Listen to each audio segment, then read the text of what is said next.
Well, hello everybody. Welcome to another show on History by Podcast. And I'm live with Professor Bart Ehrman, and the topic is based upon his book titled Jesus Before the Gospels: How the Earliest Christians Remembered, Changed, and Invented Their Stories of the Savior. So welcome back to History by Podcast, Bart Ehrman. Well, thanks for having me again. Of course, thank you for coming on. So can you tell us about what kind of information that we have about Jesus prior to the composition of the Gospels? Yeah, well, we don't have any that comes to us independently. We only have information, that we get from the New Testament. Basically, we have a few things from the Apostle Paul, of course. My book is about how the traditions found in the Gospels got there. The assumption of the book and the assumption of scholarship generally is that the gospel writers weren't just sitting down and making stuff up, that they'd heard stories. And so my question in the book is, how do stories circulate by word of mouth? If the gospel writers are writing, 40, 50, 60 years after Jesus, what do we know about what do we know about how eyewitnesses tell their accounts and whether they're accurate? How do we know about how people tell stories, especially in oral cultures? And how do writers, receive and then themselves retell the stories? And how do we, so what do we know about what's going on with the stories about Jesus before they're being written down for us in the Gospels? And how many traditions are we talking about here? Is this related to the Q, M, and L sources? And where does Paul get his information about Jesus from? So, what I argue in the book is not real, shouldn't really be controversial about all of this, because I mean, the basic facts seem to be accepted by just about everyone, that in early Christianity, the followers of Jesus did not immediately write down things that he said and did. Um, One of the views I develop in the book that some people may disagree with, but I don't know why, is that Jesus' followers wouldn't be able to write things down, and there's no record that they did. But that means that the stories had to be circulated, and so the people who knew Jesus during his lifetime, principally his disciples, after his death, came to believe he got raised from the dead and believed that he was the savior of the world. And so they told stories about the stuff he had said and done during his life. And the disciples told people these stories and to try to convert them to believe in Jesus. And those people told other people stories, and those people told other people stories. And Christianity spreads throughout the Roman world by people telling people about the life and teachings and death and resurrection of Jesus. Paul has heard some of those stories. Paul's almost certainly writing before any of our current gospels, and probably before there were any gospels at all. He's writing in the 50s. And so Paul would have been writing most of his letters maybe 25 or 30 years after Jesus' death. And he doesn't tell us much, but he tells us some things. There were written documents, though, that started to circulate, probably before Matthew, Mark, Luke, and John. You mentioned, for example, the Q source. It's usually thought that Matthew and Luke's Gospels were dependent on Mark's, that Mark was the first to write a full Gospel, possibly. But Matthew and Luke both copied large sections of Mark. But Matthew and Luke also have a lot of sayings of Jesus not found in Mark, and they're the same sayings, sometimes word for word the same. And so the assumption is that they got them from another source that scholars call Q. And so there are probably some written sources, but all of these written sources go back to oral traditions that go back, sometime to somebody either making them up or recounting things that Jesus said and did. Do the Gospels know Paul's letters, or are they deriving their information independently of Paul? Well, it's a good question, and it's much debated. Um, when I was in graduate school back in the 70s and 80s, the consensus basically was that the gospel writers did not know Paul. And earlier than that, people all thought the gospel writers did know Paul. And now today, some people are arguing again that the gospel writers know Paul. And so it's a pendulum among scholars that swings back and forth, because you could argue either way. one thing you can say for certain, I think, is that the gospel writers did not get their stories about Jesus from Paul, because Paul tells hardly any stories about Jesus. Um, Paul never says anything about any of Jesus' miracles, for example, at all, or about his controversies with scribes and Pharisees, or he doesn't, say anything about the Sermon on the Mount, or most of the sayings of Jesus. He only quotes Jesus twice, and so they didn't get their stuff from him. So they may have known him, and the issue is whether, for example, the Gospel of Mark um, seems to have a theology of Jesus' death and resurrection that's very similar to Paul's in ways. And so, did he get this from Paul? Did he get it from a Pauline community? Did he get it from people who just kind of saying the same things Paul was saying? That's one thing. The Gospel of Matthew seems to be arguing against views that Paul had. Matthew insists that the followers of Jesus need to keep the law of Moses. And Paul insistently states that keeping the law of Moses has no bearing on salvation. And so they seem to be at odds. And is Matthew reacting to Paul, or is he reacting to somebody else who has views like Paul? We don't know. So the answer is, the short answer, Jacob, is we don't know. And different people have different views. My view is that Paul did not know any of the Gospels. And I don't think that any of the Gospel writers knew any of the letters of Paul that we happen to have today. Whether they knew other things is hard to say. Can you tell us about the position of the form critics? Whoa, form critics. Yeah. So that's not a subject I get asked about a lot. And so to explain form critics, I need to set out a little bit of background in the history of scholarship on the Gospels. And then I need to explain what the term form critic means. When scholars at the Enlightenment, starting in in the 18th century, started realizing that the Gospels have differences among them and contradictions between them, and they tried to figure out how that works. And in the 19th century especially, they started realizing that it sure looks like somebody copied somebody. You get over 90% of Mark's gospel is replicated in Matthew's gospel, and sometimes it's word for word the same. And you just can't get word for word, sayings of Jesus or word for word accounts of things he did unless somebody's copying somebody. And so the question was, who was copying whom? And in the 19th century, what developed especially was the idea that Matthew and Luke used Mark, and that they both had this Q source. And Matthew had his own sources that scholars called M for Matthew's special sources, and Luke had his own special stuff called L for Luke's special source. And then you got John, which is a whole different thing. And scholars are really interested in the 19th century about what sources there are, written sources behind the Gospels. In the early 20th century, some scholars thought that that had been pretty well decided well enough. We have about as good of an idea as we're going to have about what written sources are behind the Gospels. But these Gospels these stories didn't start out as written accounts. They started out as oral accounts. And scholars in the 1920s especially, in Germany, Martin Debelius and Rudolf Bultmann in particular, also a guy named Carl Schmidt, started realizing that the stories we have in our Gospels are often virtually the same story with different specifics put into them. Like you have all these healing stories, for example, and the plot is almost always the same. Somebody is very, very sick, or is hurt in some ways, is sick, and either that person or a relative comes up to Jesus and asks for healing. Jesus goes to the person and heals the person. The crowds have gathered around, and Jesus heals the person by saying a word or by touching the person, and then the crowds all marvel. It's like, boom, boom, boom. It's this happens, then this, then this, then this, then this. It's the same sequence just about every time. You just change what the sickness is and who the person is, and so they started realizing that these particular kinds of stories have a form to them. They're stories, like you've got the form and you just fill in the details to make a different story, but it's the same form. Form critics were interested in analyzing how in the telling and retelling of stories about Jesus, certain forms of story emerged.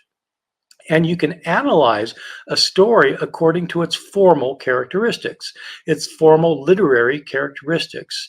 And when you do that, you can come to some kinds of conclusions about what kinds of stories, what forms of stories would have been told in what historical contexts.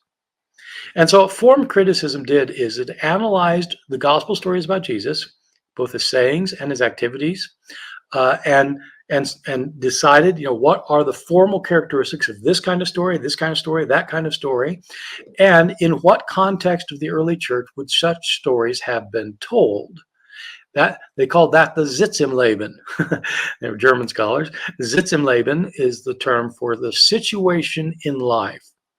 And so if you've got a community that, for example, is telling stories about how Jesus has a confrontation with Pharisees about keeping the Sabbath, and the Pharisees object to Jesus' doings on the Sabbath, and Jesus objects to the Pharisaic view, and the story ends with Jesus delivering a withering one-liner to which they have no reply. Okay, so you ask, well, what within the history of Christian church would lead people to tell that particular kind of story about Jesus?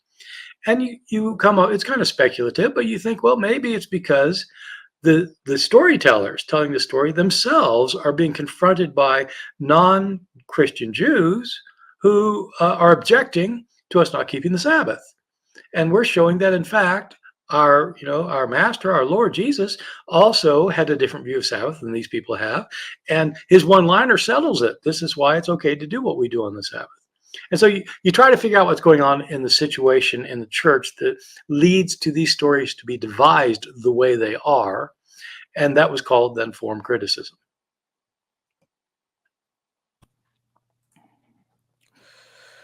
How did the followers of Jesus view him prior to the composition of the Gospels?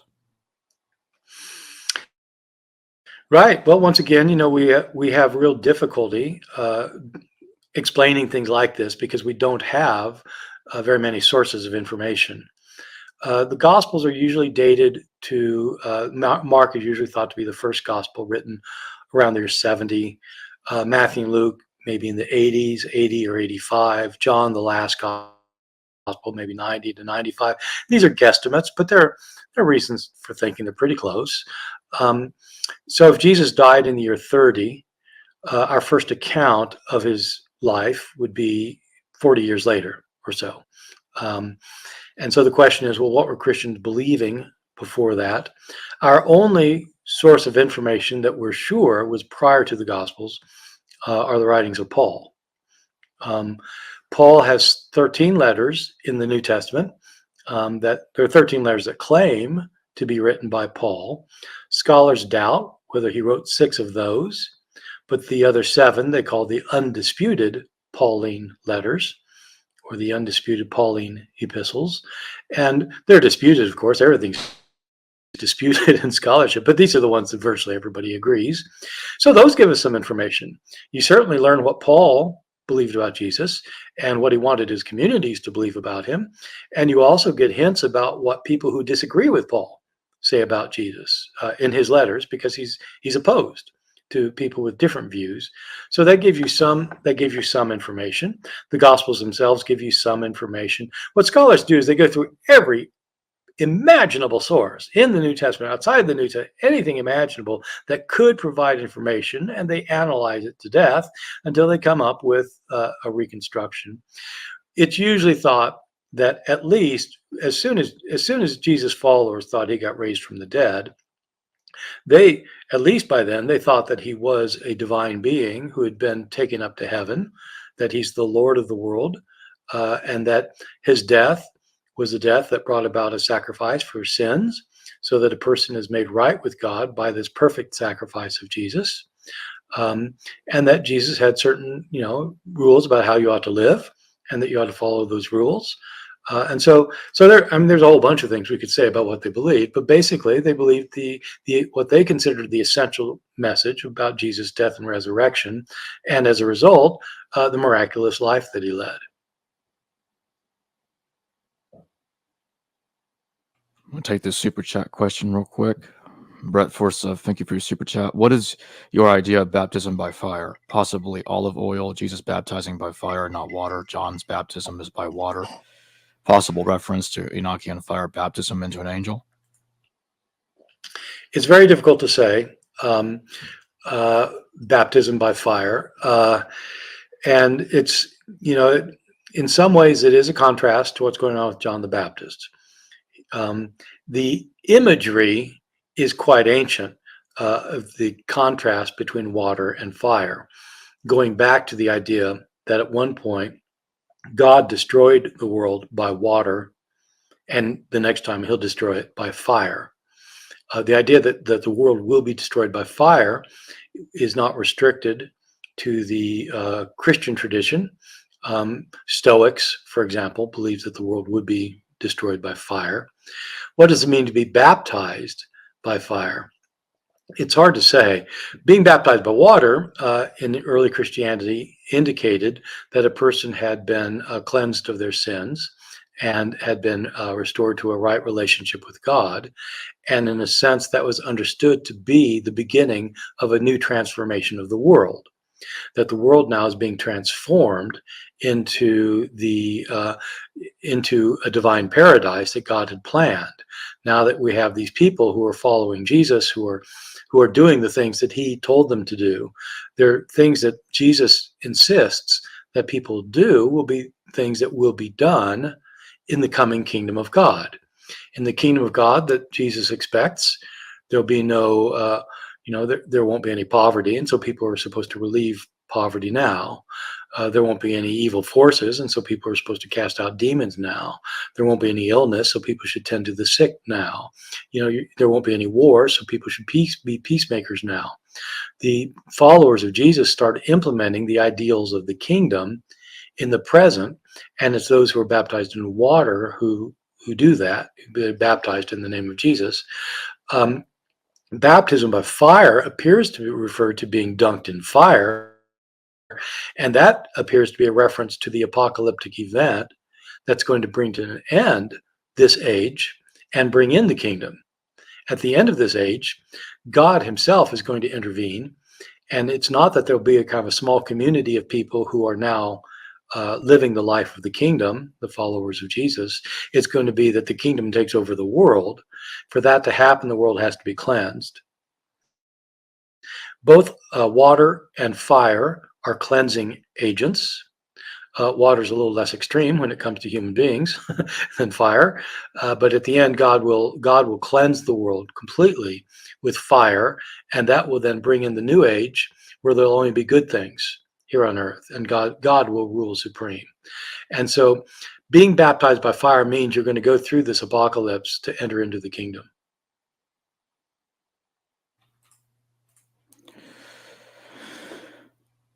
Who are the real authors of the Gospels? Right.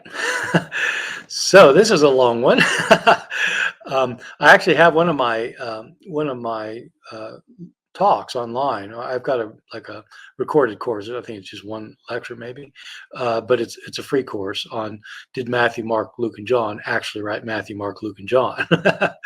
And these four Gospels have been attributed to those four persons since the end of the 2nd century.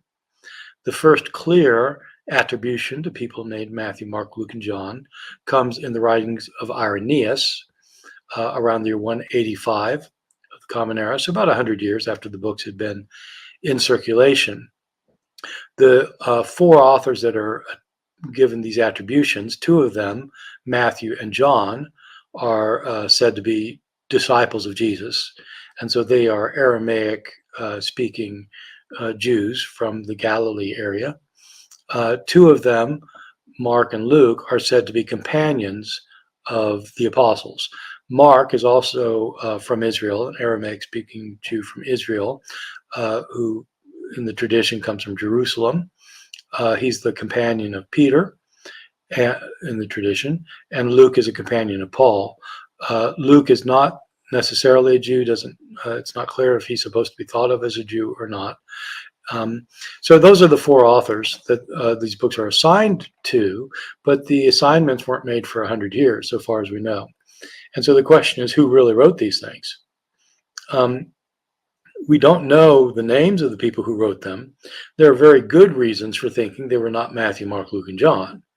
For one thing, three of these are Aramaic-speaking Jews from Israel, and these books are written in high-level Greek. They're written by people who have a very high education in Greek language and literature. I need to stress this point a little bit because most people living in Israel did not get a Greek education, even if they could speak a little bit of Greek. That doesn't make you capable of writing books like this. So in the ancient educational system, for one thing, only the rich kids, the very elite children of elite families, could afford the time and the money to get any schooling at all. There wasn't anything like universal education. Most people could not read or write. Well over 90% in Israel at the time could not read at all, let alone sign their name. And in the ancient curriculum, when people did learn to read and write, they learned to read first, and that took years. After they learned to read, they learned how to write. And learning to write meant, learning how to copy letters and things. Learning to compose took another set of years. And so you got to be really highly educated to be able to write. And to write in a foreign language, Greek, that takes more years. And so whoever's writing these things is really well educated by ancient standards in Greek. They appear to be Greek-speaking followers of Jesus, not living in Israel. And there's nothing to indicate they are in Israel, and there are lots of things to indicate they're not. One thing is their fluency in literary Greek. Another thing is sometimes their occasional lapse of knowledge about either Judaism or Israel, the nation, the geography of it, or both. The short answer, we don't know. There are people living decades later, living in a different part of the world, who spoke Greek and have become Christian. Another big question is how many of them were Jews? Many people assume that all four of them were Jews, but I don't think so. I think Luke was certainly not a Jew. I don't think Mark was a Jew. I've got reasons for thinking that. Within Mark itself, Mark explains things in ways that aren't really true to Judaism in chapter 7. And so it looks like he's probably not a Jew either. John and Matthew people debate about. I'm going to take the super chat real quick. Michael E., thank you for your super chat. Dr. Tabor and YouTube seems convinced the Talpiot tomb is the authentic tomb of Jesus of Nazareth. What do you think and why? I don't think so. I mean, I know that James Tabor does think that, and he's talked and written a good deal about that. I don't think that the evidence of it is very good. I think that there are lots of ways to explain these inscriptions in the tomb. I am impressed that every archaeologist I know, except for James himself, digs in does archaeological digs right now in Jerusalem, I think. But the professional archaeologists I know, none of them is convinced by this, and so I don't think that it's there's a strong argument for it. It'd be great if it was. I mean, I'd have no principled objections, but that would be amazing, wouldn't it? And I certainly wouldn't accept it because in some way it would debunk Christianity. So I don't have an agenda either way. I think it would be really, really historically interesting if it was. And so I'm not disinclined to think so, but I just don't think there's really any good reason to think it is.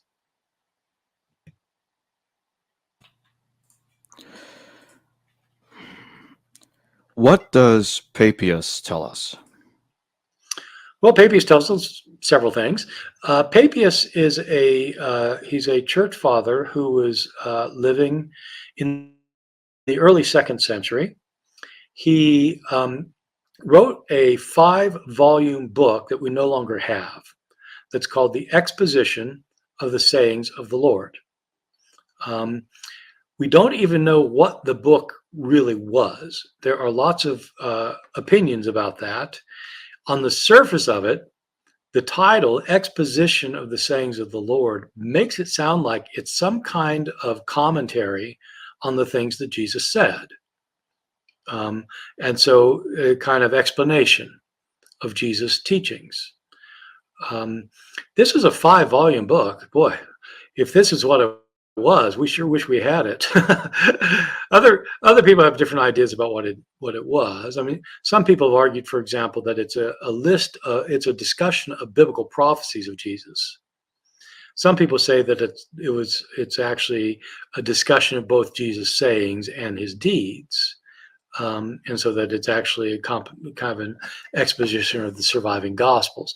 I don't think those explanations are very convincing. I know that there are evangelical Christians who want to insist that Papias is talking about Gospels, and probably our Gospels, containing the words and deeds of Jesus. But the title of his work is an exposition of the Logia of the Lord. Logia means words. It does not mean narratives of actions. And so it appears to be a book connected some way with Jesus' words. We don't have the book, his 5-volume book, anymore. We don't know exactly why it wasn't copied, but the kind of ruling assumption is because most early Christians didn't like it very well. we have good reason for thinking they didn't like it very well, because the later church fathers who mention Papias sometimes don't really appreciate his work. Eusebius, the church father Eusebius, who mentions him and his work, says that Eusebius literally calls Papias a man of very small intelligence. You don't want people saying that about you if you're an author. So they didn't preserve the book. What we have of the book are occasional quotations from the book by Eusebius, going back as early as Irenaeus. Eusebius is living around in the early 4th century.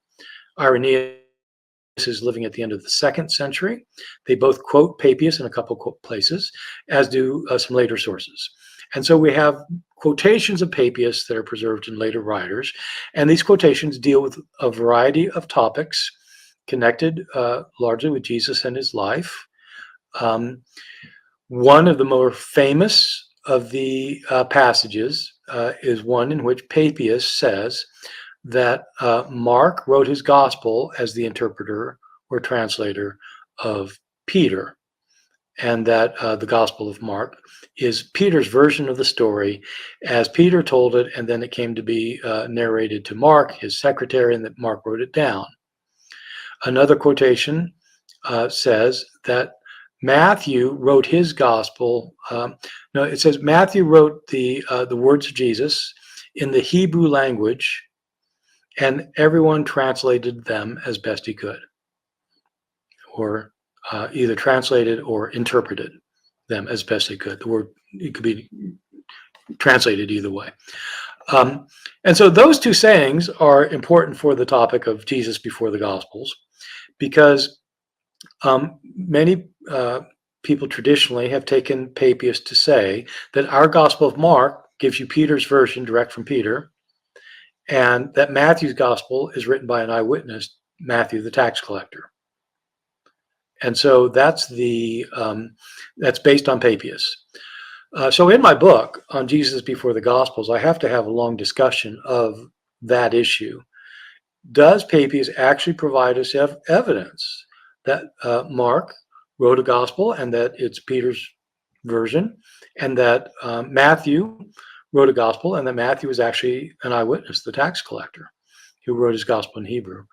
What I argue in my book is that if you actually look at what Papias says closely, it doesn't appear that he really provides evidence that talking about our Matthew and Mark. It's clearest with Matthew. When Papias says that Matthew wrote a gospel in the Hebrew language, that he wrote the sayings of Jesus in the Hebrew language, well, neither thing is an explanation of our Gospel of Matthew. Our Gospel of Matthew is not a collection of the sayings of Jesus. I mean, of course it has sayings of Jesus. Every gospel has sayings of Jesus, but it doesn't have it's not the sayings of Jesus, like like the Gospel of Thomas, for example, is the sayings of Jesus, or the Q source appears to be largely the sayings of Jesus. Matthew's not that, and our Matthew is not written in Hebrew. Our Matthew is written in Greek, and one way for knowing that our Matthew was written in Greek is because it has word for word agreements with his own source, Mark, which was written in Greek. And so the only way to get word for word agreements with another Greek document is to write in Greek. So Matthew, our Gospel of Matthew is written in Greek. It's not a collection of the sayings of Jesus. And so what's Papias talking about? I don't know. He either knows of a gospel that's in Hebrew, that is, a list of Jesus' sayings, or he's heard of a gospel like that, or he's heard of a gospel and he assumes that Matthew wrote it, or or something else. I don't know what he's doing, but he's not talking. Doesn't seem to be talking about our Matthew. And if he's not talking about our Matthew, I don't see any reason to think he's talking about our Mark, especially because this is my final point about this. Especially because especially the evangelical or the conservative Christian biblical scholars who say that Papias is hard evidence that Matthew and Mark were written, by a disciple and by a companion of Peter. They take Papias at his word about that. But when you look at the other things that Papias says in the quotations that are preserved of him, these same modern scholars say, "Oh God, well, that ain't right. What he describes is not what happened." They say that about the other things Papias says, but they don't say it about this thing. Why? Because this is the thing they agree with. The other things they disagree with. So Papias, didn't know what he's talking about for the other things, but this thing, okay, that's evidence. So I think if you actually look at Papias's writings, it's pretty clear that he is recounting legends that he's heard, that he exaggerates a lot of things. He says things that are historically not right, and that it's really not evidence that Matthew and Mark are the authors of our Gospels.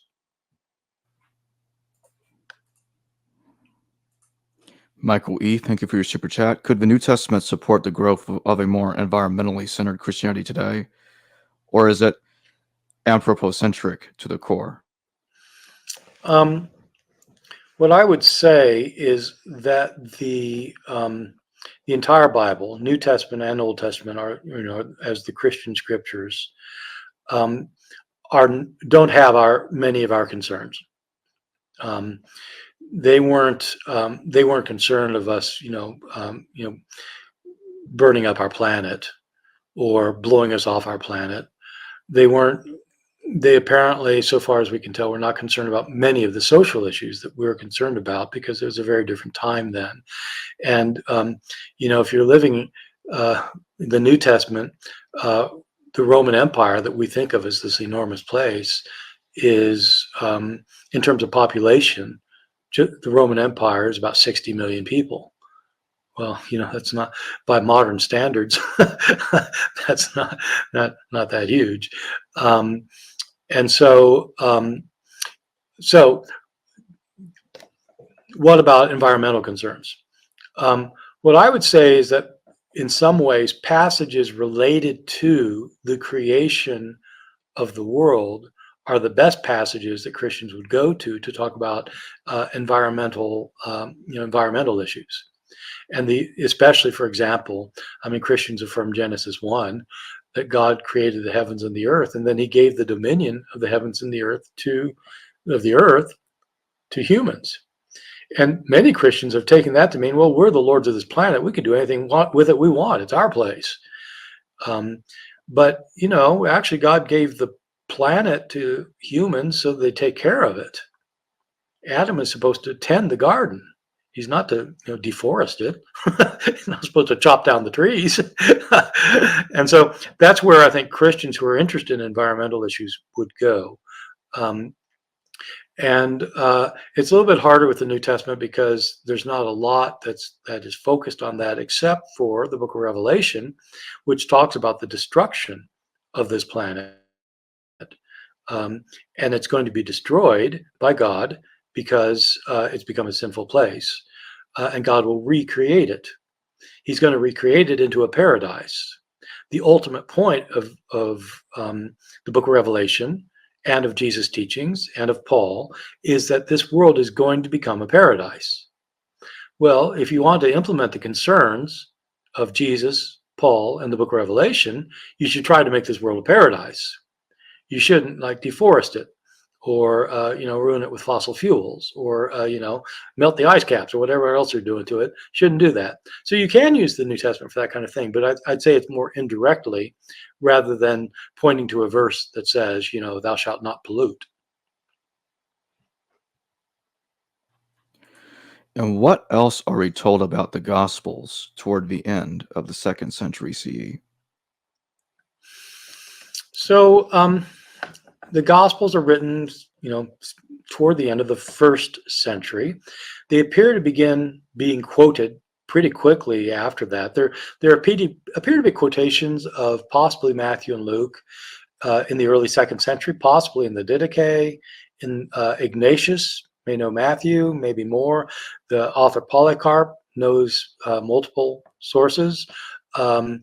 The Justin Martyr, living in the 150, writing around 150 in Rome, quotes the Gospels. He doesn't name them. He calls them the memoirs of the apostles, but he doesn't explain what that means exactly, and he doesn't give them any names.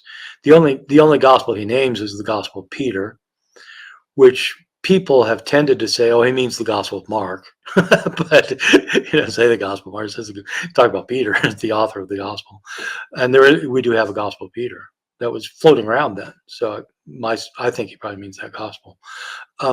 My point is that up to Irenaeus around 185, people were using the Gospels, and they were using them to show what Jesus really said, more interested in what he said than in what he did, although there's some references to his activities, certainly to his death and resurrection.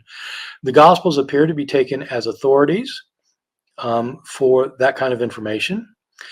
Other Christian groups, many Christian groups, had other accounts of Jesus' life that they used as authoritative. But the decision that was made in some circles by the time of Irenaeus, I don't think this is Irenaeus' decision. I think he's reporting that Matthew, Mark, Luke, and John were the four that were to be considered authoritative. The same view appears to be represented in a little fragment of a text that we don't have the full text. We don't know who wrote it, but is around the time of Irenaeus. It was discovered by an Italian scholar called Muratori, and so it's called the Muratorian fragment because it's a fragment that's it's in Latin, which is pretty bad Latin actually, or pretty horrible Latin, possibly by a scribe who didn't know Latin well enough. But it's a list of the books that this anonymous author thought belonged in the New Testament. The list is fragmentary. It begins in the middle of a description of a gospel, but it doesn't say which gospel it's talking about. But then it says the third book of the Gospels is Luke. And then it gives the fourth gospel, it names it John, and says a few things about Luke and John. So around the time of Irenaeus, if Luke and John are the third and fourth book, that means the Muratorian fragment probably also had Matthew and Mark. And so at this time, the proto-Orthodox Christian communities, by which I mean the communities of Christians that held to the views that eventually emerged as the ones that just about everybody held, those Christian groups were seeing Matthew, Mark, Luke, and John as authoritative texts, as the authoritative texts for understanding Jesus, his teachings, his activities, his death, and his resurrection, and that other gospels were not considered to be authoritative. And so we can put together, possibly like what does Irenaeus think about the New Testament, about Matthew, Mark, Luke, and John, because he tells us some things and he quotes it a lot. And Tertullian, writing around 200, we can get a lot more information out of Tertullian. So by the end of the 2nd century, people are valuing the Gospels as written accounts of Jesus' life, and they're attributing them to the apostles Matthew, Mark, Luke, and John. Why were the names Matthew, Mark, Luke, and John chosen? Okay, so I'm going to have to take each one at a time because they weren't chosen. It wasn't like there weren't like options of sets of four, right? Which set of four do you want? It was like each one had its own reason behind it. So um, I think I'll go backwards. John was known to be the last gospel already in the second century. At the end of the second century, people are calling it the last gospel. Why did people pick John, the disciple, to call him the author of the gospel? I'll say off the bat that it's unlikely that John, the son of Zebedee, was the author of this gospel. For one thing, he was a fisherman in Galilee who spoke Aramaic. Fishermen did not get educations, let alone higher educations, let alone higher educations in Greek, let alone learning how to compose. And I have trouble convincing people of all this because they say, well, look, people, back then they could speak Greek, right? So he could write the book. And I'm thinking, I've got college students who are like some of the smartest students in America at my university. Some, are some of the smartest people in America at that stage. They are seniors in college who are very smart. They could not write a gospel like the Gospel of John. They can't. They just can't. I don't know a single one who could, of any of my students. I mean, and so we're talking about somebody who's really, really highly educated in Greek. So that being said, why do they choose John? Why do they put that name on it? All right. Well, in this particular, it's an interesting case for John. The case is that there's this figure in the Gospel of John that doesn't appear in Matthew, Mark, and Luke that is called the disciple whom Jesus loved. And so usually goes under the name the beloved disciple. There are two passages in the Gospel of John that people have taken to be self-references of this beloved disciple. In chapter 21, for example, it says that that the disciple who saw these things, well, no, that's chapter 19. The disciple who saw the blood and water come out of Jesus' side has testified about these things, and so and so people say, well, all right, so this is the author's telling you that you can trust what he's having to say. And so you get a passage in chapter 19, chapter 21. Okay, so this person who's the close disciple of Jesus is the author of this gospel. That's the view. I think that's a problematic view, but that's the view. So which disciple would it be? This is somebody who is close to Jesus, not just one of the 12. He's the one leaning on Jesus' breast at the Last Supper. And so he's one of the closest disciples. Well, in Matthew, Mark, and Luke, the three closest disciples were Peter, James, and John. So probably one of those three. Which of the three is it? It couldn't be Peter. It can't be Peter because in the Gospel of John, the beloved disciple is shown with Peter in some episodes where they're two different people, Peter and John. And sometimes they're kind of in competition with each other. So it can't be Peter. Peter and the beloved disciple. It can't be Peter. It can't be James because everybody knew that the Gospel of John was the last written, and James was the first apostle to be martyred, already recounted in the book of Acts. So James wouldn't have been alive at the time that this book was written. And if it ain't Peter and it ain't James, it's got to be John. And so by process of elimination, people said this is written by John, the son of Zebedee. Okay, so that's John. Okay, so each of these has a different explanation. Luke. The Gospel of Luke has a second volume, the book of Acts. Whoever wrote Luke also wrote the book of Acts. The book of Acts is an account of the spread of Christianity after Jesus' death. The first 30 years after Jesus' death, the main character in the first part of Acts is Peter. The main character in the first maybe fourth or third, the main character in the second 2/3 of Acts is Paul. The author of Acts describes what's happening in the lives of the apostles, especially Peter and Paul. But in 4 places in Acts, the author, who does not tell us who he is, the author starts talking in the first person, not about what Paul and his companions were doing, but about what we were doing. These 4 passages that start in chapter 16 are sometimes called the we passages in Acts, because all of a sudden it looks like the author has joined Paul and the others and is doing things with them.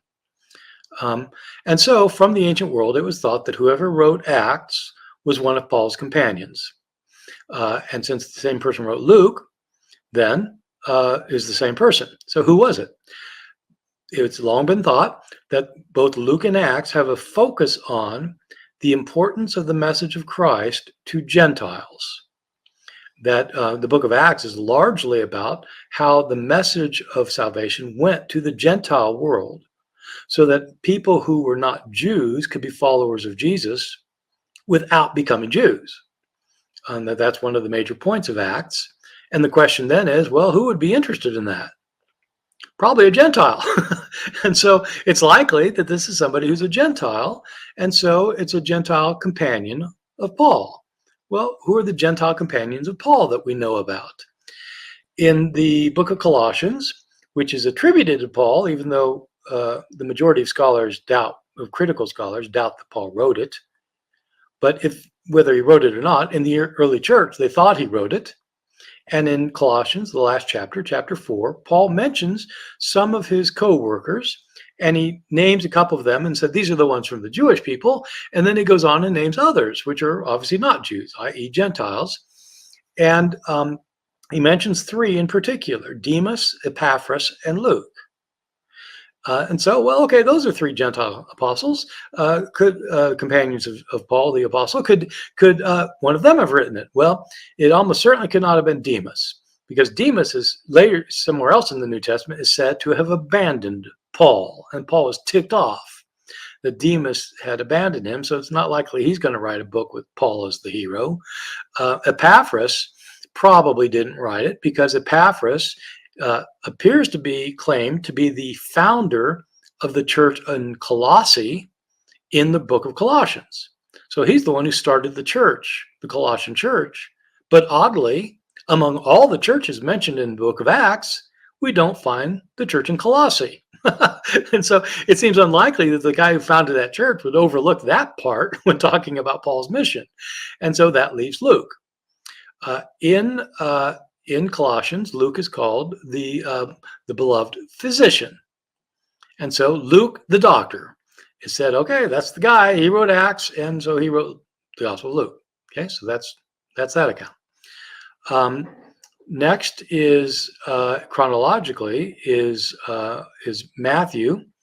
Matthew is a little bit trickier because there's not much evidence to suggest why, who wrote it.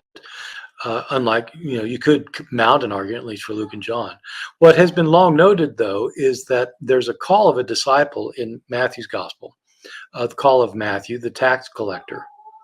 This disciple is, Matthew, the disciple, is as well called to be a disciple in Mark's gospel. But in Mark's gospel, he's called Levi. So he's called Levi in Mark, but Matthew repeats the story, but he calls him Matthew. Why would that be? Well, the idea is this is somebody who has 2 names, and he prefers his own name, Matthew. And so Matthew gives you an eyewitness account by Jesus' disciple, Matthew, and the evidence is this call of Matthew in chapter 9. Mark? Why Mark? Well, the Gospel of Mark, people thought, this really, boy, Peter sure figures prominently in this gospel. And, but, I don't think Peter wrote. Peter probably didn't write it. We're not quite sure why people would not attribute it to Peter. One theory that I kind of like, that hardly anybody has, but I kind of like it, is that people in the early church who were assigning names to these gospels knew about a gospel of Peter that was floating around, and they thought it was a heretical text. And maybe they didn't want to call this gospel the Gospel of Peter because it has bad connotations. So they assigned it to somebody who would know what Peter's views were. And you have this thing in Papias about, there being this guy Mark who was Peter's companion. And in the book of 1 Peter, a guy named Mark is named as somebody that Peter knows. And so maybe it's this companion of Peter named Mark. And so it gets attributed to Mark. So at the end of the day, what ends up happening is you have the four Gospels. Two of them are assigned to eyewitnesses, Matthew the tax collector and John, the beloved disciple. And two of them are assigned to companions of apostles, Mark, the companion of Peter, and Luke, the companion of Paul. So you have the testimonies of two eyewitnesses and the testimony of the two main apostles, Peter and Paul, through their companions. So, yeah, I'm sorry, Jacob, that was a long answer, but I go into better detail and some more convincing stuff in the book itself. Oh, no problem. I thought it was great. Let me pull up this question. Paul Val, thank you for your super chat. Have all your audiobooks. Question, your view on Marcion being first. Klinghardt, Kloppenborg, Vincent, IA. Okay. Hold on, let me state not- one more thing. I don't think Kloppenborg thinks that Marcion's gospel is first, just to... No, I don't think so either. In fact, I'm sure he doesn't. And I don't know if the first thing is, oh, he's saying he has all my audiobooks. Okay, good, great. Glad. Looks like possibly you're from the Netherlands, Paul. I'm getting that right. Good. I'm glad you've got my audiobooks. I'm sure that this book is on audio too, someplace or other. So what about Marcion's gospel being first? This is really a very small minority view among scholars. I don't know Klinghardt. I know Vincent a little bit, Marcus Vincent. He was a very, very bright guy.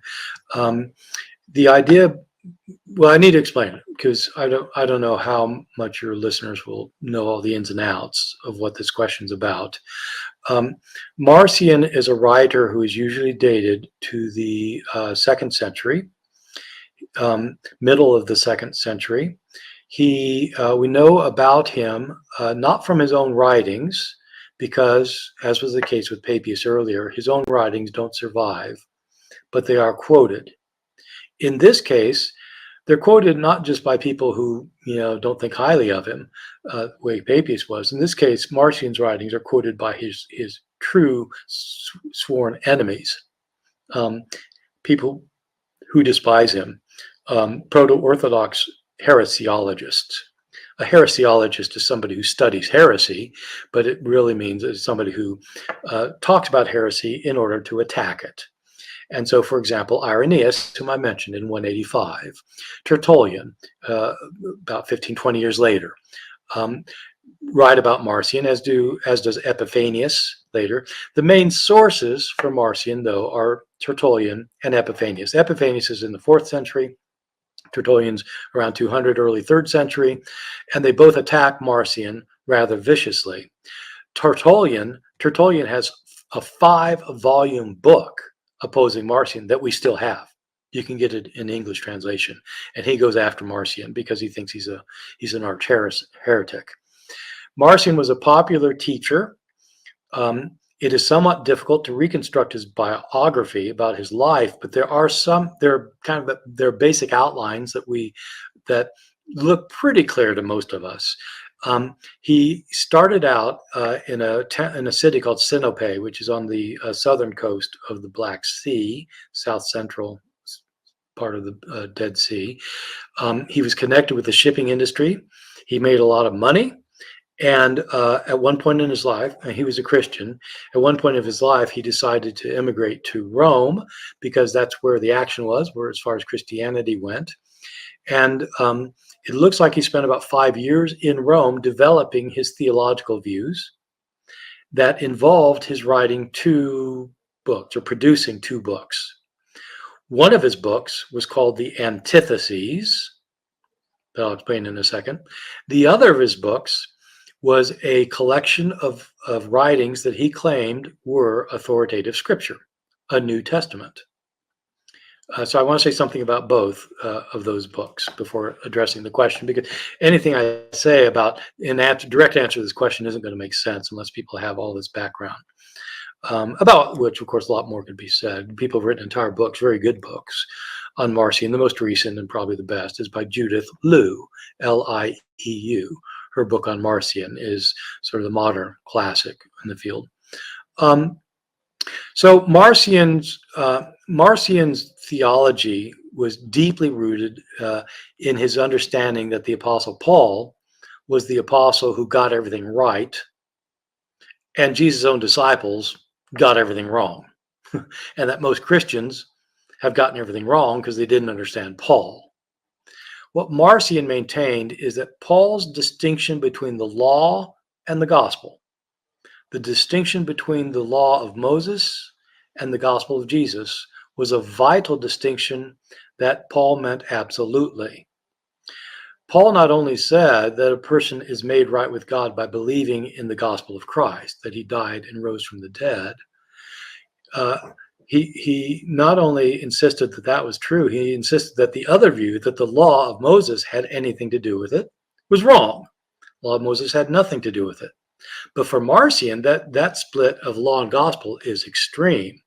The reason that the law of the Jews has nothing to do with the salvation brought by Jesus is because Jesus represents a different God from the God who gave the law. The Jewish God is not the God of Jesus, and Paul saw that. The God of the Old Testament is a God of wrath, an angry God, and a just God who gives a law that nobody can keep. Everybody breaks it, so he sends them all to hell. That's not the God of Jesus. The God of Jesus is the God of love and mercy. The God of Jesus sent Jesus into the world to save people from the God of the Jews. This world was created by the God of the Jews. This other God is called the stranger God, meaning he's a stranger, meaning he's not connected with this world, and neither is Jesus. If Jesus was connected with this world, he'd be connected with the Creator God. And that's the wrong God. That's the violent God of the Old Testament. That means, though, that Jesus is not part of the creation, which means he wasn't really born. Jesus is not a flesh and blood human born into this material world because he has nothing to do with this material world. He's a spiritual being sent from the spiritual God to save people from the materialist God of the Old Testament. Okay? So Marcion's antitheses, his book, The Antitheses, man, we sure wish we had this one still. We have some idea of the things that were in it. It was called The Antitheses because what it did is it contrasted views of the Jewish Bible with the views of Paul and Jesus. And so, for example, in the Hebrew Bible, the children of Israel are told to take the promised land. They have to conquer the promised land. And in the book of Joshua, they're told to go in and destroy the city of Jericho. And so first conquest on the other side of the Jordan there. And so they're told to go attack Jericho. And God tells them, the God of the Jews, the Old Testament God tells them, tells Joshua and the troops, you're supposed to march around the city once a day. Do that for 6 days. On the seventh day, march around 7 times, and then shout and blow the trumpets, and the walls will come a-tumbling down. And when they do, go into the city and slaughter every man, woman, child, and animal. And they do it. God orders them to kill in cold blood all of these people and animals. So they do. And Marcion says, okay, that's the God of the Old Testament. What's the God of the New Testament say? The God of the New Testament says, love your enemy. If somebody strikes you on one cheek, turn to him the other also. You're to be peacemakers, and so forth and so on. This ain't the same God. So the antitheses tried to show that the Old Testament God could not be the God of Jesus, and that Paul was the only one who realized it. And the disciples of Jesus, who were Jewish, they didn't get it either. And so that's why Jesus had to appear Paul much later, because like the others weren't getting it still. And so, all right, so that's the antitheses. In order to buttress his position, Marcion insisted that he had sacred writings that would support his views.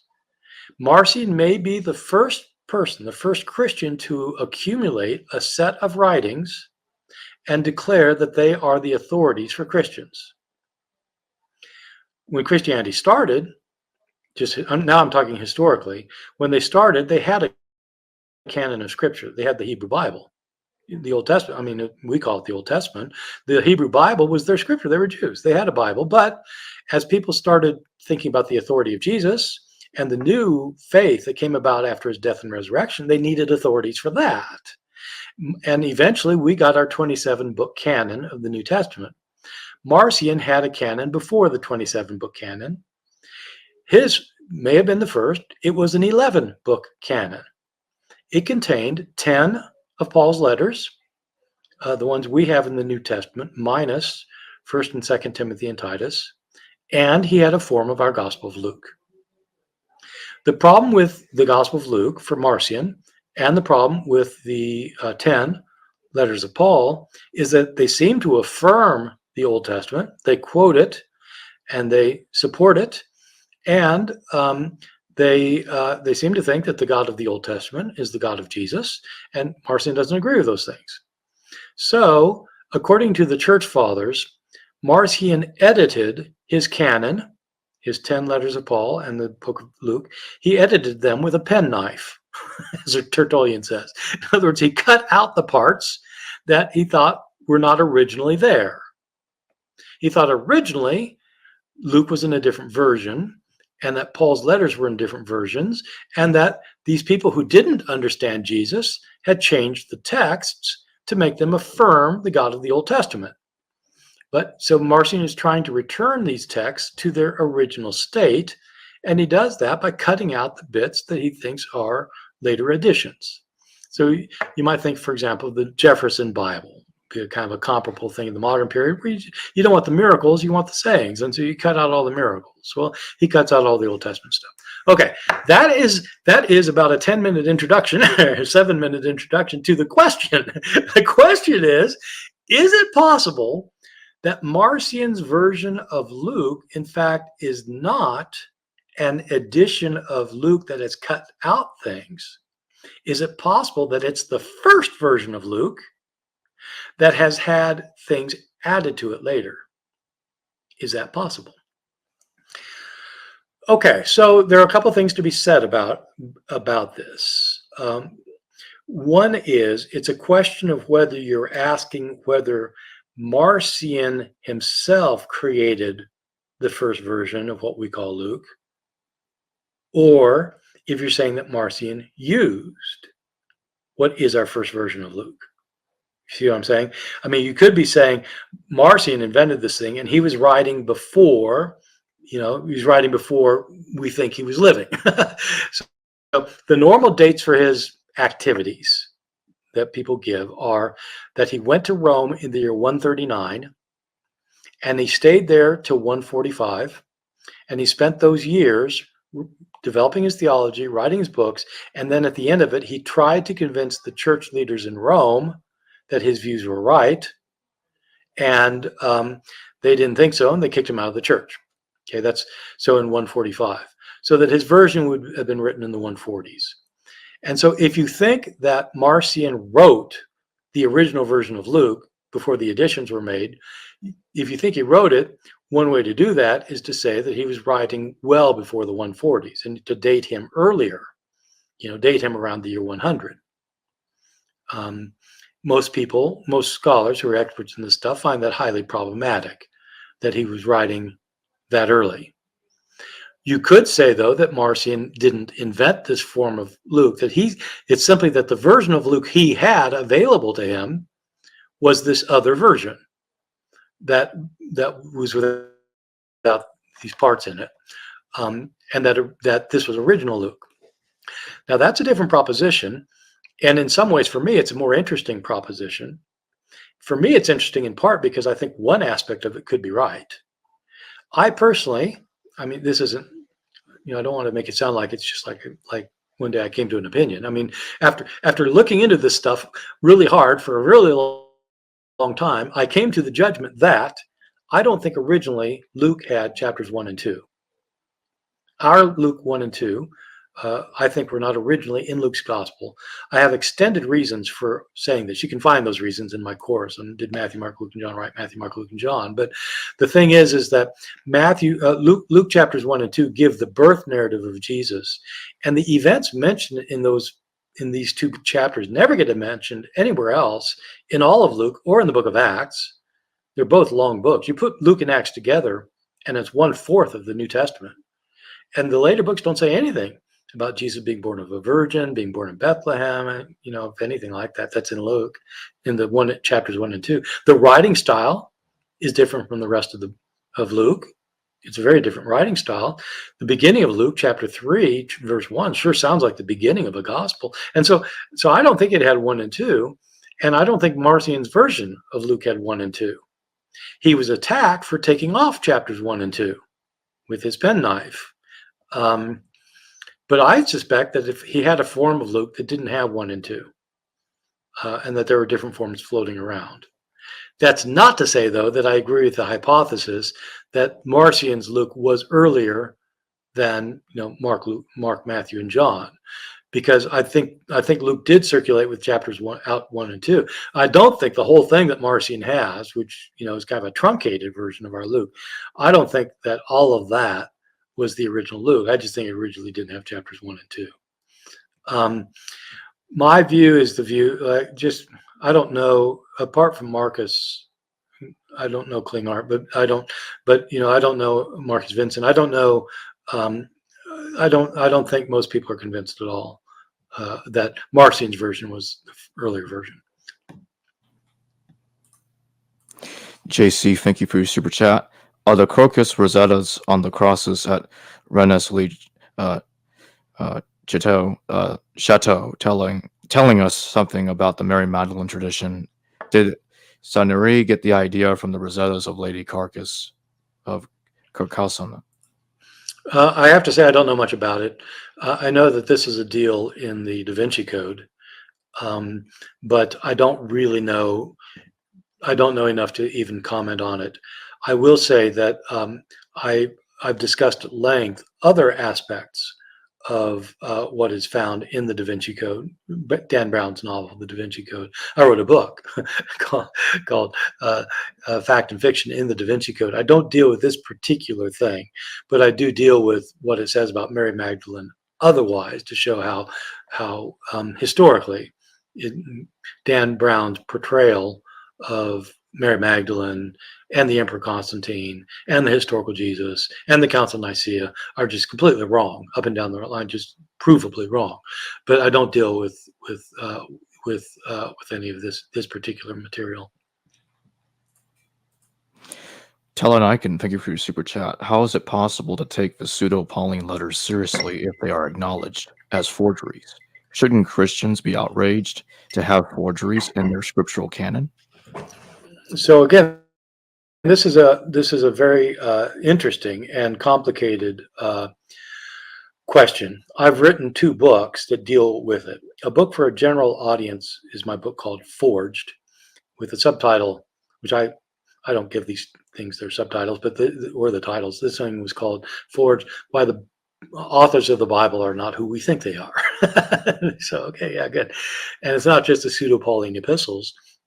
Matthew, Mark, Luke, and John weren't Matthew, Mark, Luke, and John. But there it is, Forged. Thank you. And I have a longer book, too. It's called Forgery and Counter-Forgery, The Use of Literary Deceit in the Early Christian Tradition.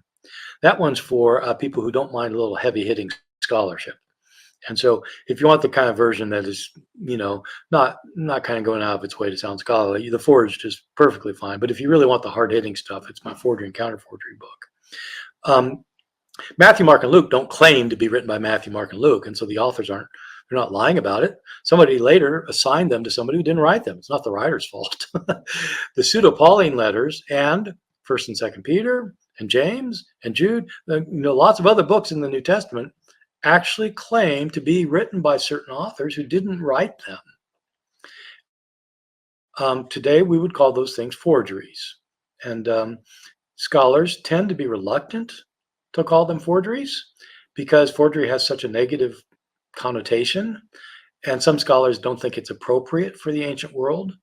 And in my books, I try to explain why, in fact, the ancient terms are just as bad or even worse than forgery in terms of negative connotations, and that it's completely appropriate to talk about it for the ancient world, because people in the ancient world talked about it and said nasty things about it. It was considered lying to write a book claiming to be an author you weren't. And in fact, one of the terms they use for books like this, they just call them pseudoi, which means lies. Most scholars don't like calling them forgeries, though, and they call them pseudepigrapha.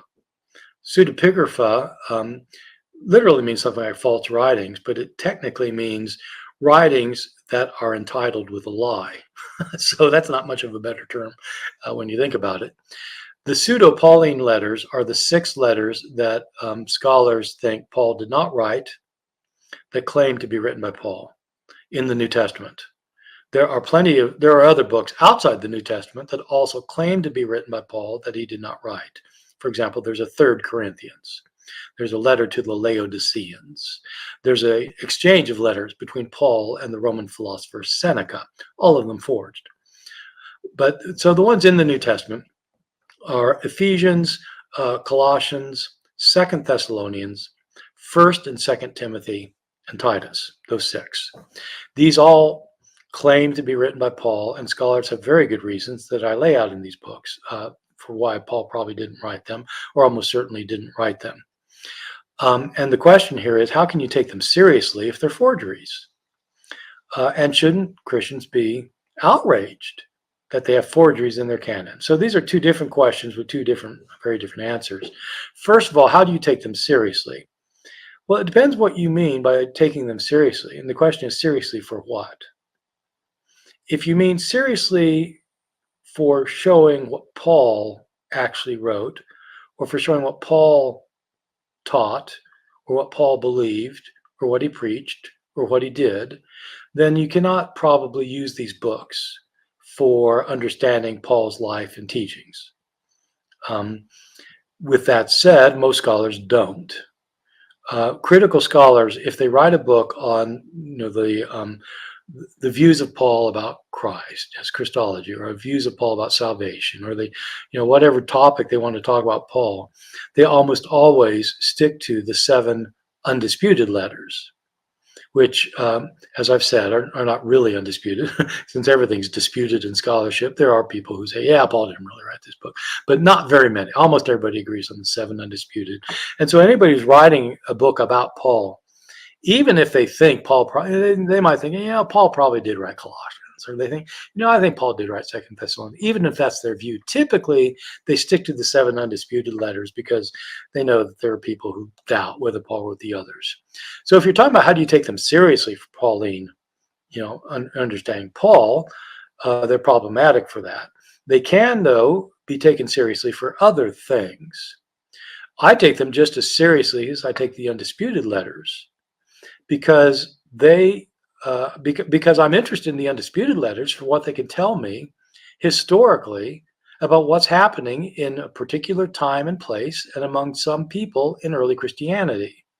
Paul's letters are invaluable. The undisputed letters are invaluable. They tell us about Christian communities that otherwise we have no information about. And this is a first-hand account of these communities that Paul himself founded. And I take them very seriously to understand the theology of one of the major figures in the history of Christianity. I take the pseudo-Pauline letters seriously as well, but not for those reasons, but for other reasons. I'm interested in the pseudo-Pauline letters, just to take one example, the letter of Ephesians, which claims to be written by Paul, but seems to represent views, I do argue, does represent different views from Paul. What it shows is not what Paul really thought. It shows how a later community thought that it had the right interpretation of Paul and got it completely wrong. It shows us what happens in the history of Christianity after Paul's day among his own churches. One of the things that happens in Ephesians is many readers don't notice this. Scholars have noticed it for a long time. Paul, in the undisputed letters, especially in Galatians and Romans, insists that a person is made right with God apart from keeping the Jewish law. You're justified by faith in Christ, not by works of the law. He's emphatic about that, and that's his phrasing. Justified by faith, not by works of the law. In Ephesians, we find a very strong statement that a person is justified by faith and not by works. And it sounds just the same until you look closely at both what Paul's saying and what Ephesians is saying. Paul's talking about you are not justified by being Jewish, by doing the things that God commanded Jews to do in order to be Jews. In particular, Paul says if you're a Gentile man and you've come to be a believer in Jesus, you do not have to be circumcised. Paul's opponents said, well, of course you do. Paul's Christian opponents among Jewish followers of Jesus said, of course you do, because God gives circumcision to Abraham as an eternal covenant. All of the people of God will be circumcised. And so Abraham circumcised his non-Jewish slaves. You've got to circumcise anybody who's a follower of the God of Abraham. And Paul argued, no, you don't. So they went back and forth.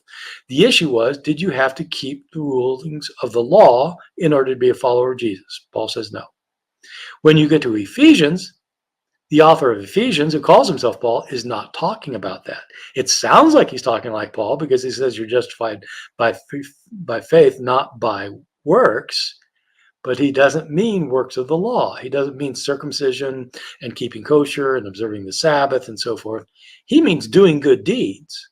You can't do enough good deeds to be saved. It sounds like Paul, but he's talking about something else. And it's not clear. He knows he's talking about something else. And so there's like lots of that kind of thing in Ephesians where he talks about something that Paul talks about, but he says something that's different, in some cases, really even more contradictory than that.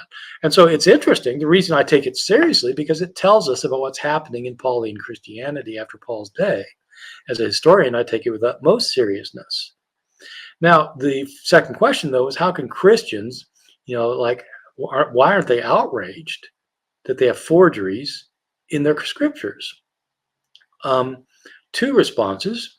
One is conservative Christians who have a very high view of Scripture as the inspired Word of God typically don't think that there are forgeries in Scripture.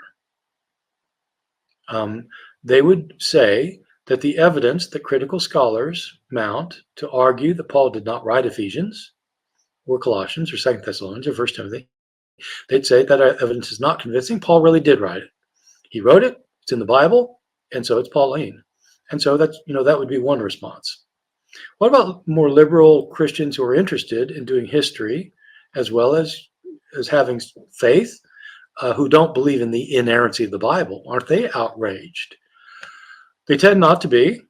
When I first encountered this, I went to Princeton Theological Seminary. I was an evangelical at the time. I did not believe there were any pseudepigrapha in the New Testament. I wouldn't bring myself to say the word forgery. But when I started thinking, I finally got to a point where I said, I just can't see how 1 Timothy could be written by Paul. I got to that point when I studied and thought about it and just looked into it, looked at both sides of everything. I just don't believe he could have written this book, and I said, then I ended up saying the same thing about Titus. And I ended up saying, yeah, okay, I don't think any of these six actually goes back to Paul. I was still a Christian. And I wasn't outraged because as a Christian at the time, I was not a fundamentalist and I didn't have a fundamentalist view of the inerrancy of the Bible. I thought the Bible was a very human book through which God spoke. And I thought God could speak through a pseudonymous writing as well as any other kind of writing. Why not? Why not? My teacher, Bruce Metzger, had he was a prominent scholar and a very pious Christian who believed that 2 Peter was not written by Peter, even though it vehemently claims to be written by Peter, but he still considered it scripture. And when my teacher, Bruce Metzger, would talk about the myth of creation in Genesis, the conservative students would get all over him. How can you call it a myth? It's in the inspired Word of God. And Metzger, who's a very conservative Christian in lots of ways, just about every way, he'd say, well, who said God can't inspire a myth? So his view that God inspired forgeries. Okay, whatever. So you can have a range of explanations with it, and it's only if you're a fundamentalist that it causes huge problems. You have to say, yeah, there can't be any in there.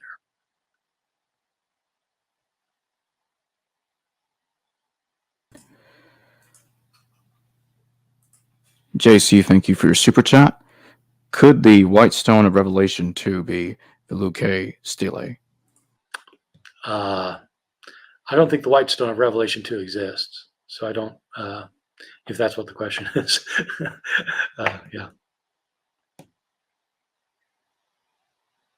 Captain Dadpole, thank you for your super chat. I've noticed some scholars are starting to lean towards a later dating for the Gospels due to how little they are quoted. What are your thoughts? I'm not. So this is purely anecdotal. In my experience, I'm not noticing that there's a lot of late dating going on, except somewhat with Luke and John.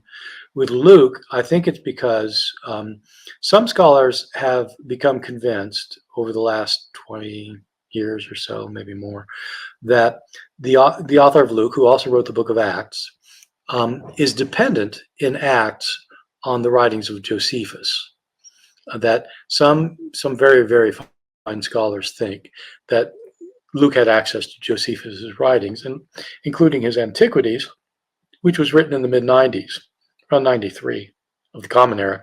And if Luke had access to a copy of Josephus' Antiquities, it had to be in circulation for a while, so it couldn't be before the early 2nd century probably. And people have started dating the book of Acts to the year 120.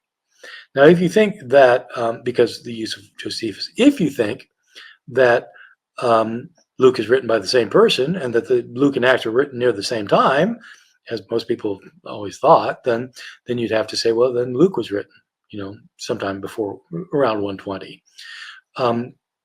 A couple of provisos with that. You could say that Luke was written much earlier and Acts was written much later. You could say that a different author wrote Luke and Acts. You could say that you don't think that the book of Acts shows evidence or compelling evidence of being written by somebody who knew Josephus. That's my line. I'm just not convinced that the book of Acts is dependent on Josephus, but some are. So that would be Luke. I suppose that's the reason. For John, I think, I don't know, people are starting to date a little bit later. Usually it's been dated around 90 to 95. People are starting to say around the year 100. And I'm not sure they have any good reason for that any more than people have that good of a reason to say 90. I mean, there's not much, really just not much to go on when it comes to dating one of these things. When you date a gospel, or when you date any writing from the ancient world that doesn't have a date on it, you take several steps. The first step you take is you figure out when it had to be written after. After what was it written? And have an obvious example. If you've got a biography of Jesus, if you've got a gospel of Jesus, it has to be written after the death of Jesus. Okay, good. So that gives you a start.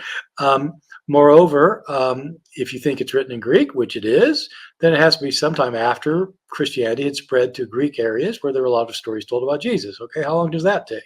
So you just figure out, okay, when does it have to be written after at least? And when it comes to the Gospels, most scholars think that all 4 Gospels are written by people who know that the temple was destroyed because they refer to it. There can be debates about whether they really knew about it or not, but it seems pretty convincing to most critical scholars that even Mark is being written right after the destruction of the temple, or at least like when it's imminent.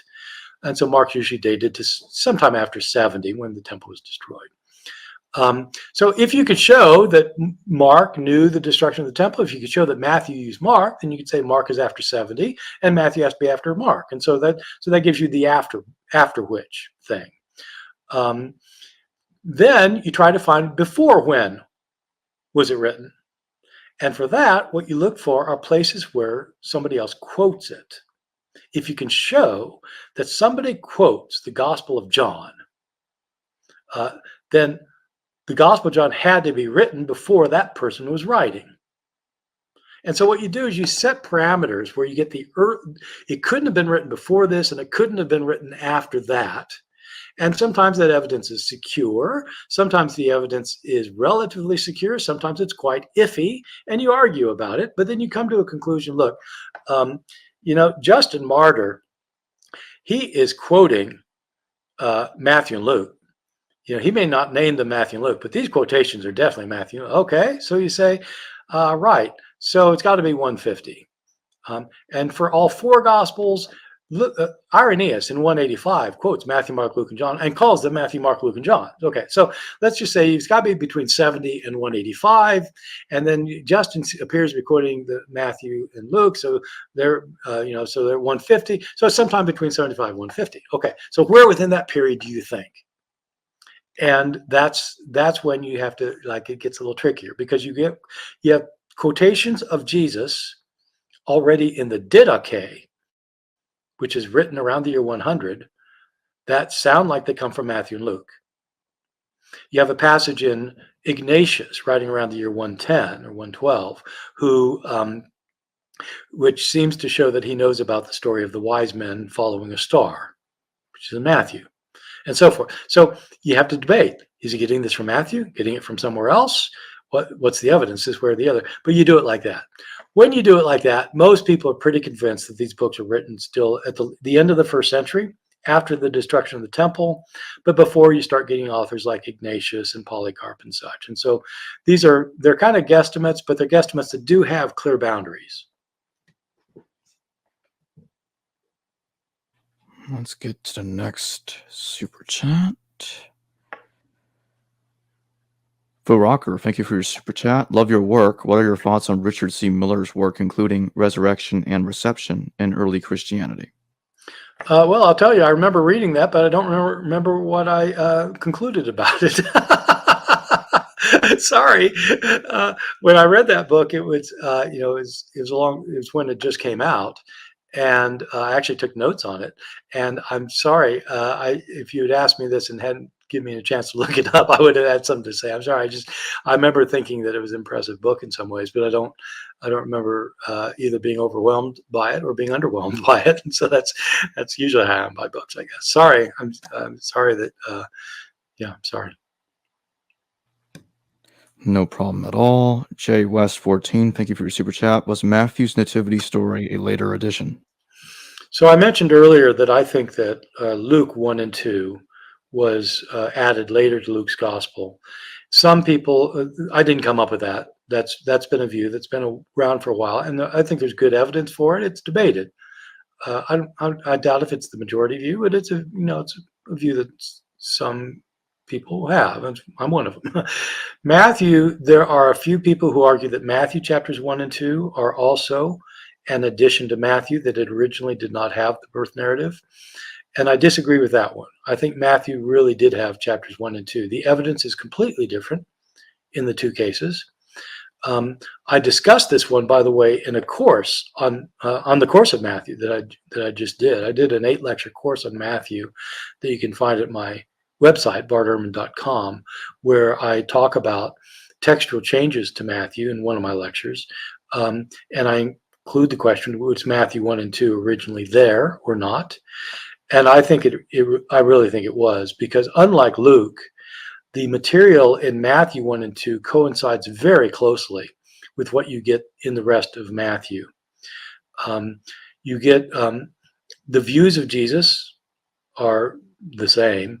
The idea that Jesus came to fulfill Scripture, that there are explicit prophecies of Scripture that Jesus literally fulfilled, you find that abundantly in the first 2 chapters, and you find it throughout the rest in other places in the gospel. The importance of Jesus' Jewishness is stressed quite strongly in the beginning and throughout Matthew's gospel, et cetera, et cetera. It coincides so well. And in particular, in this course I did, I gave a lecture where part of the lecture was showing how the story of the wise men visiting Jesus it's a really problematic story historically. I mean, it's like, man, there are all sorts of problems trying to figure that one, how that could have happened. I don't think it could have happened the way it's described. But what I do in this talk is I try to show how that one story, it's 12 verses long, encapsulates virtually the entire Gospel of Matthew. It presents Matthew's views of Jesus in a nutshell and in ways people wouldn't expect. And so I kind of try to uncover that gem, and it's in the first 2 chapters of Matthew.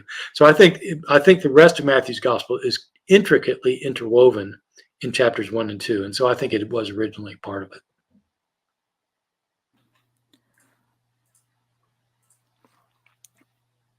Musings from an Old Mancy. Thank you for your super chat. Hello, I'm Mr. Q. A source is a source, of course, and no one can dig up the saying source, but is, of course, unless the source is the famous Mr. Q. This person is dating himself or herself, or else watches a lot of reruns. Mr. Ed, are you kidding me? Okay, call me Mr. Ed. Right. So Q has become a debated issue these days. Again, back when I was studying this stuff seriously for the first time in graduate school, Q was a non-problematic proposition. As I think I said earlier, you have Matthew, Mark, and Luke, and that it's usually conceded that Matthew and Luke used Mark as one of their sources. But they have materials, especially sayings material, that they have in common, sometimes verbatim, word for word the same, that cannot be found in Mark. And you can't get verbatim agreements between sources unless somebody's copying somebody or they're both copying something else. Q, by definition, is the source that provided Matthew and Luke with their materials that are not found in Mark, that they share. Matthew and Luke share a lot of materials, almost all sayings, not completely, but almost all sayings that are not in Mark. They didn't get them from Mark because Mark doesn't have them. And there are reasons for thinking that Luke did not copy Matthew and that Matthew did not copy Luke. If that's the case, then they must have gotten them from some other source. Scholars who came up with this view were working in Germany in the 19th century, and they called this the sayings source because it provided the sayings that was the source for many of the sayings of Matthew and Luke. Source, so if it's the sayings source in German is Quelle. That's the word for source. It's spelled Quelle.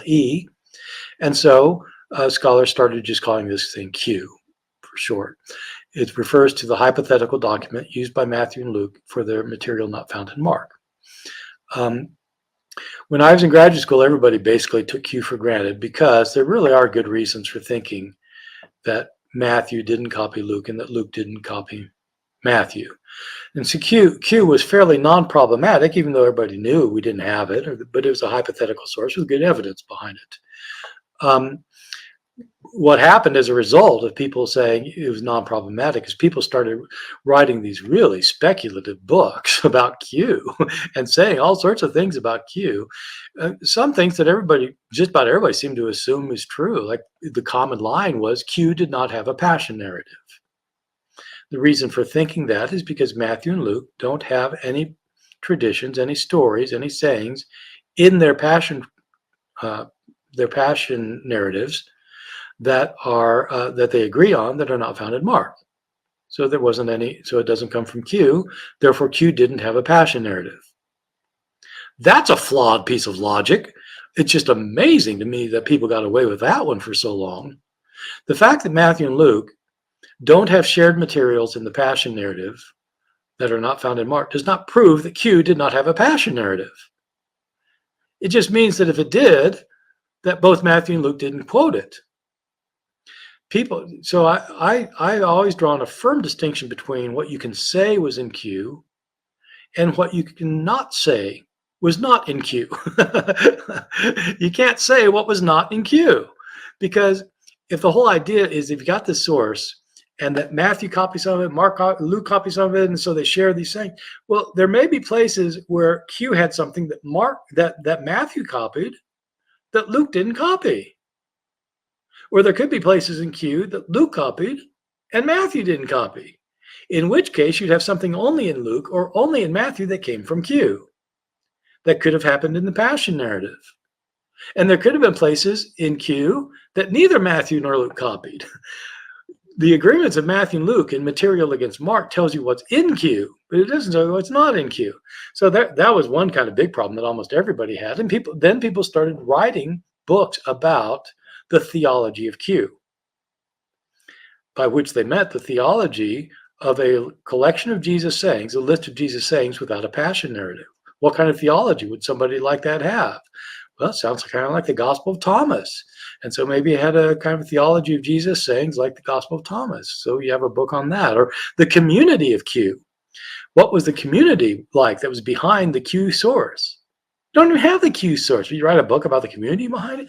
And so all of that started happening in especially in the early 80s, late 70s, early 80s, into the 80s. Now, I said that it's a disputed topic. The reason it's disputed is because there are scholars now who are saying that Q probably did not exist. There have always been scholars who said that, but the vast majority of scholars have found the evidence for Q compelling, and most of us still do. It's not a perfect solution to the synoptic problem, to the problem of why Matthew, Mark, and Luke are so similar in so many ways and yet have differences.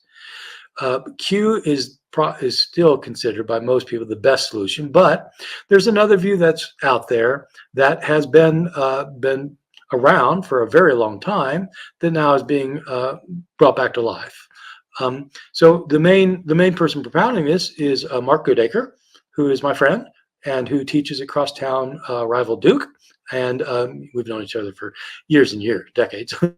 But he doesn't think there's a Q, and he agrees with the view that his teacher maintained, Michael Goulder, which was the view that his teacher maintained, who's a guy named Farrer, and it's called the Farrer hypothesis, which is that Matthew used Mark and Luke used Matthew and Mark.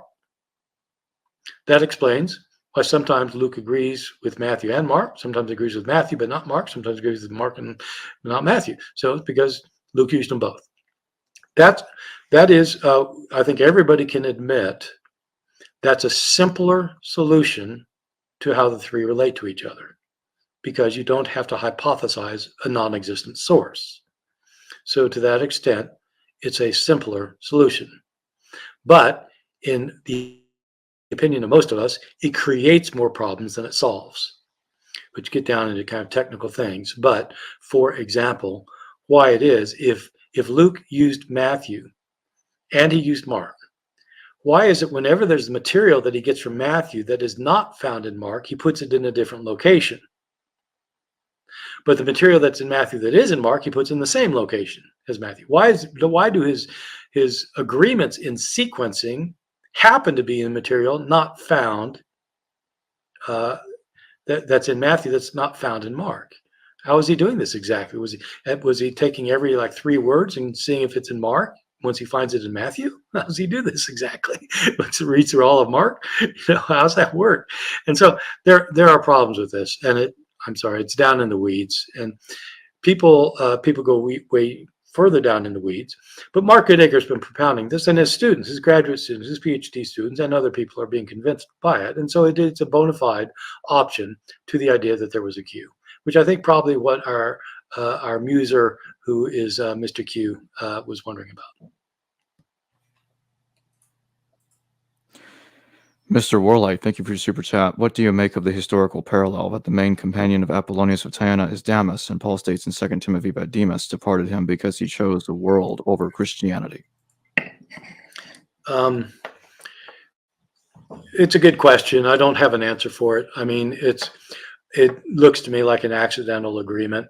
There are probably more differences between Damas and Demas than there are similarities. We don't have much information about Demas from 2 Timothy. I think that so I don't know the answer. Apollonius of Tyana would have been thriving in the period right before 2 Timothy was written. So it's possible that people had heard stories about him. I don't know if Damas was as well known at the time, but he is attributed to being the main companion of Apollonius. And so it is an interesting coincidence.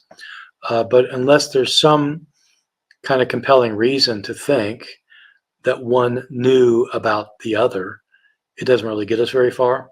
I think there is no way to think that the author of 2 Timothy was familiar with the stories of Apollonius of Tyana. And I don't think there's any way that the author who tells about Apollonius tells us about Apollonius of Tyana would have known 2 Timothy.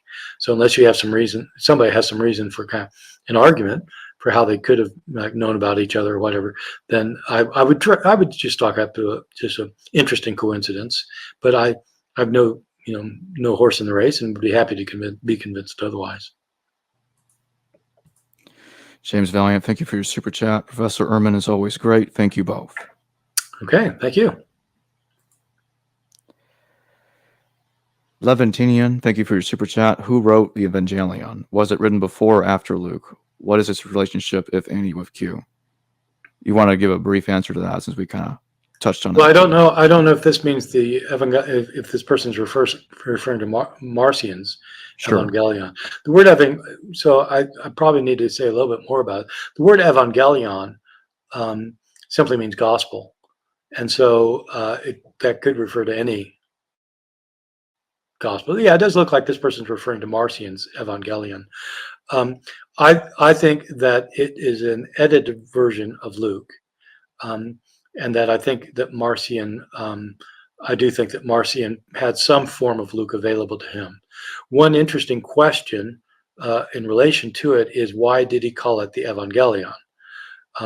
He calls so he's got this canon of scripture where he's got, well, I didn't quite get into it. I said that he's got the 10 letters of Paul, and he has a form of Luke. I guess I did say that. Those are the 11 books that he has, but he doesn't call them Luke, and he calls the Luke portion the Evangelion, and the Paul portion the apostolos, the apostle.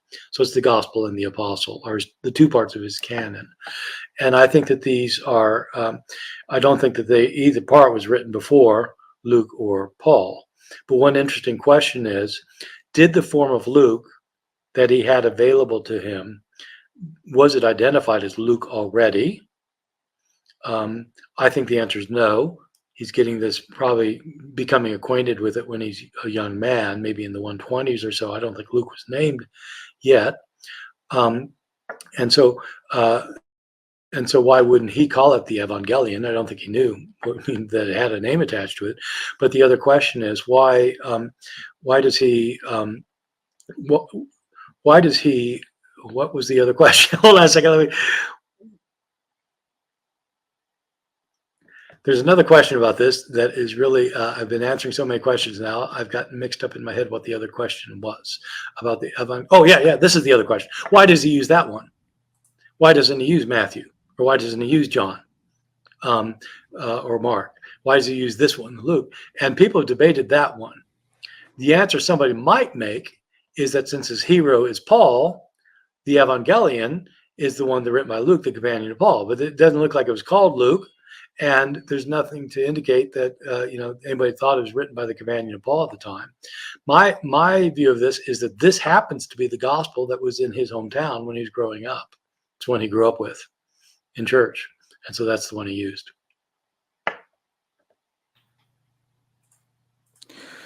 Sword of Plowshares, thank you for your super chat. If chapters 1 and 2 of Luke are later additions, including Luke 1 to 1:4, then what evidence do we have the original author of Luke also wrote Acts? Great question. And I didn't get into this part of it because I thought I was already going too long and too deep. I don't think Luke 1, chapter 1, verses 1 through 4, I don't think that they were missing from the original Luke. In other words, what I think happened when I said chapters 1 and 2 weren't there, I mean starting with verse 5.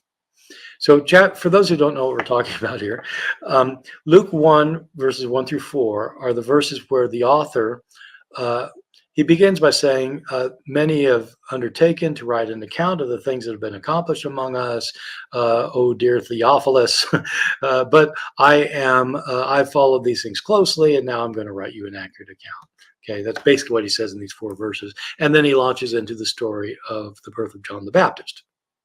My view is that Luke's gospel did not have the birth narratives of chapters 1 and 2, but it did. This is the original beginning of Luke, that he said that, and then then the next verse, which would have been chapter 1 verse 5, I guess, the next verse is what is now chapter 3 verse 1, when he dates the appearance of John the Baptist. So he states the first 4 verses, and then he goes right into the John the Baptist narrative, just as his source Mark did, but done differently. But he begins with John the Baptist. So I'm sorry, swords of plowshares. I should have said that earlier, that I think that the prologue of Luke was originally the prologue of Luke, and as you've noted, it's very similar to the prologue of Acts, where again, the same author says, now that I've said everything that Jesus said and did, let me continue, oh dear Theophilus, So and so it's pretty clear he's claiming to be the same person. So I think it was originally part of the gospel. Karen Richardson, thank you for your super sticker. Appreciate it. J West 14, thank you for your super chat. Could Cassius Dio's story of King Tiridates and Magi's travel to Rome be the origin for Matthew's nativity story, or vice versa? Yeah, people wondered about that and have suggested it. And what do we know? So Cassius Dio, of course, is writing long after Matthew. Probably a little bit over a century after Matthew, but he's repeating some kind of tradition. My sense is that they're both using a kind of trope that is floating around about wise men from the East who travel either to bring their wisdom or to acquire more wisdom, and so these are exotic tales of exotic people who are astronomers or who are philosophers who travel and make some kind of impact on the place that they arrive at. And I think that's probably a trope of some kind. In other words, kind of a form of story that's floating around. And I suspect that both the Cassius Dio and the Matthew stories are just participating in that trope, that they're not like related or dependent on each other.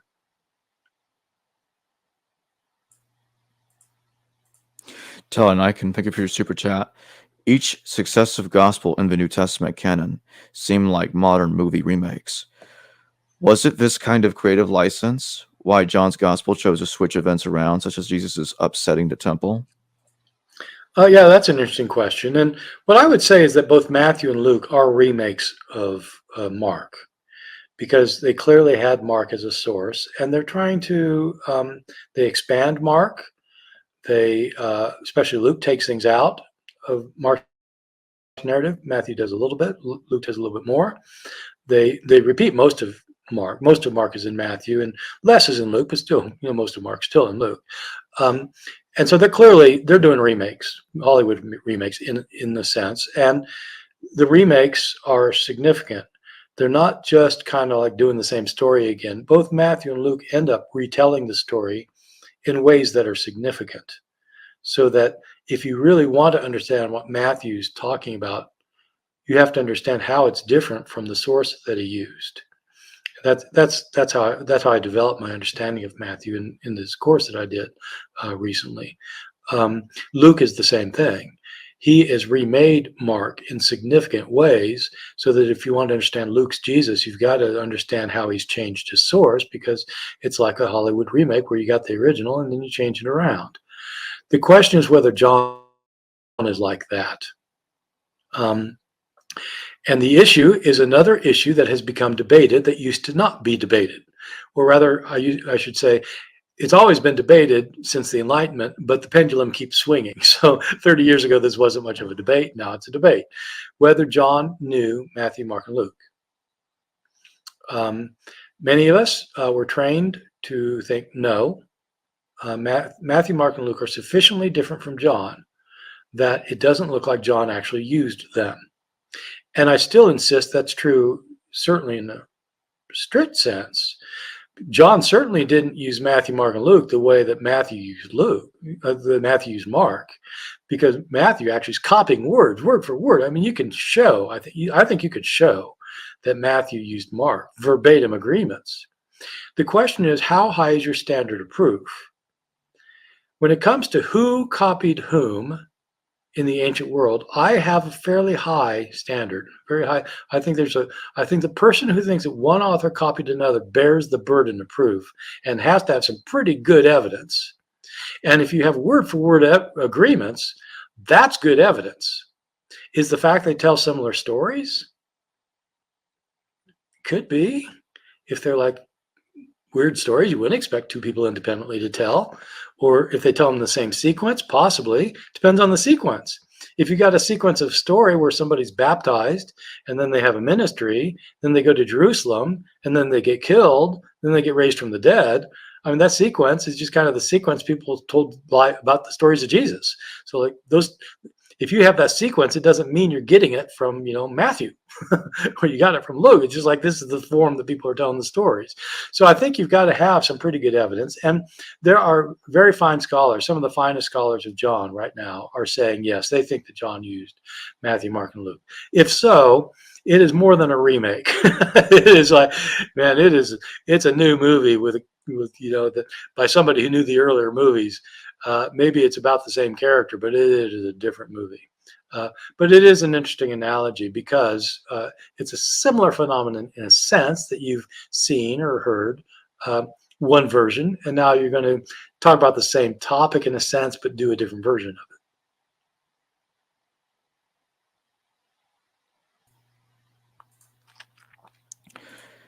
John Petkos, thank you for your super chat. Appreciate it. Can you tell us a bit about the distorted memories and the death of Jesus? Right. Okay. We're back to my book, Jesus Before the Gospels. Let me say, I think this is one book that I allowed the wrong title to go on because people don't realize what this book is about. And I was just writing somebody today, and I said, I think this is the best book I've ever read I've ever written that nobody's read. It's not as widely read as some of my other books, even though I think it's in some ways it's really one of my more important books because it tries to deal with this issue of memory and how people in the ancient world remembered Jesus. And I have to explain, you can remember something that you didn't experience yourself. If somebody tells you a story, like one of your siblings tells you a story about one of your parents, and it's not something you saw, but you hear from your sibling. You remember hearing the story, and in that sense, you remember what your parent did. It's that. So memory isn't just something that happened to you. It's not just something you memorize. Memory is a complicated thing, and in my book, I'll tell you, this was a fun book to write because I spent 2 years doing almost nothing in my research except reading psychological studies of memory, like things by people who had nothing to do with the New Testament, nothing about Jesus, nothing about religion, just how do we know how memory works? And how do we know how stories get passed along in oral cultures?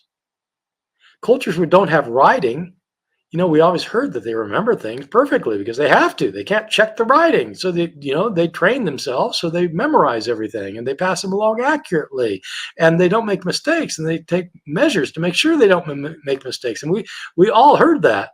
And so I decided to look into it and actually not to read what New Testament people say, who haven't read any research about it, but just repeating what they heard some other New Testament person say.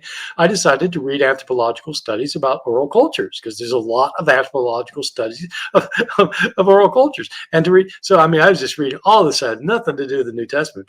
And oh man, this was so enlightening. But one of the things that I was very interested in was this issue of distorted memories or false memories, which is a very big topic among psychologists, especially, but also among anthropologists and sociologists who are studying group memories, how memories get changed. And just on the psychological level, it is scary when you start reading this stuff in some ways, this literature, because psychologists have ways of proving things about what you remember and don't remember.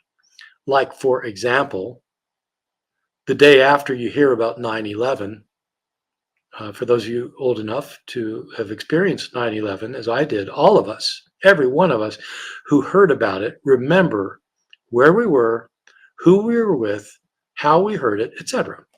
Okay, fair enough. So some psychologists, a couple of psychologists and teaching in a university somewhere in America, had, after the event, had their students write down where they were, who they were with, how they heard it, that kind of thing. And then a couple years later, had them go back and look at their answers, and their memories were completely different.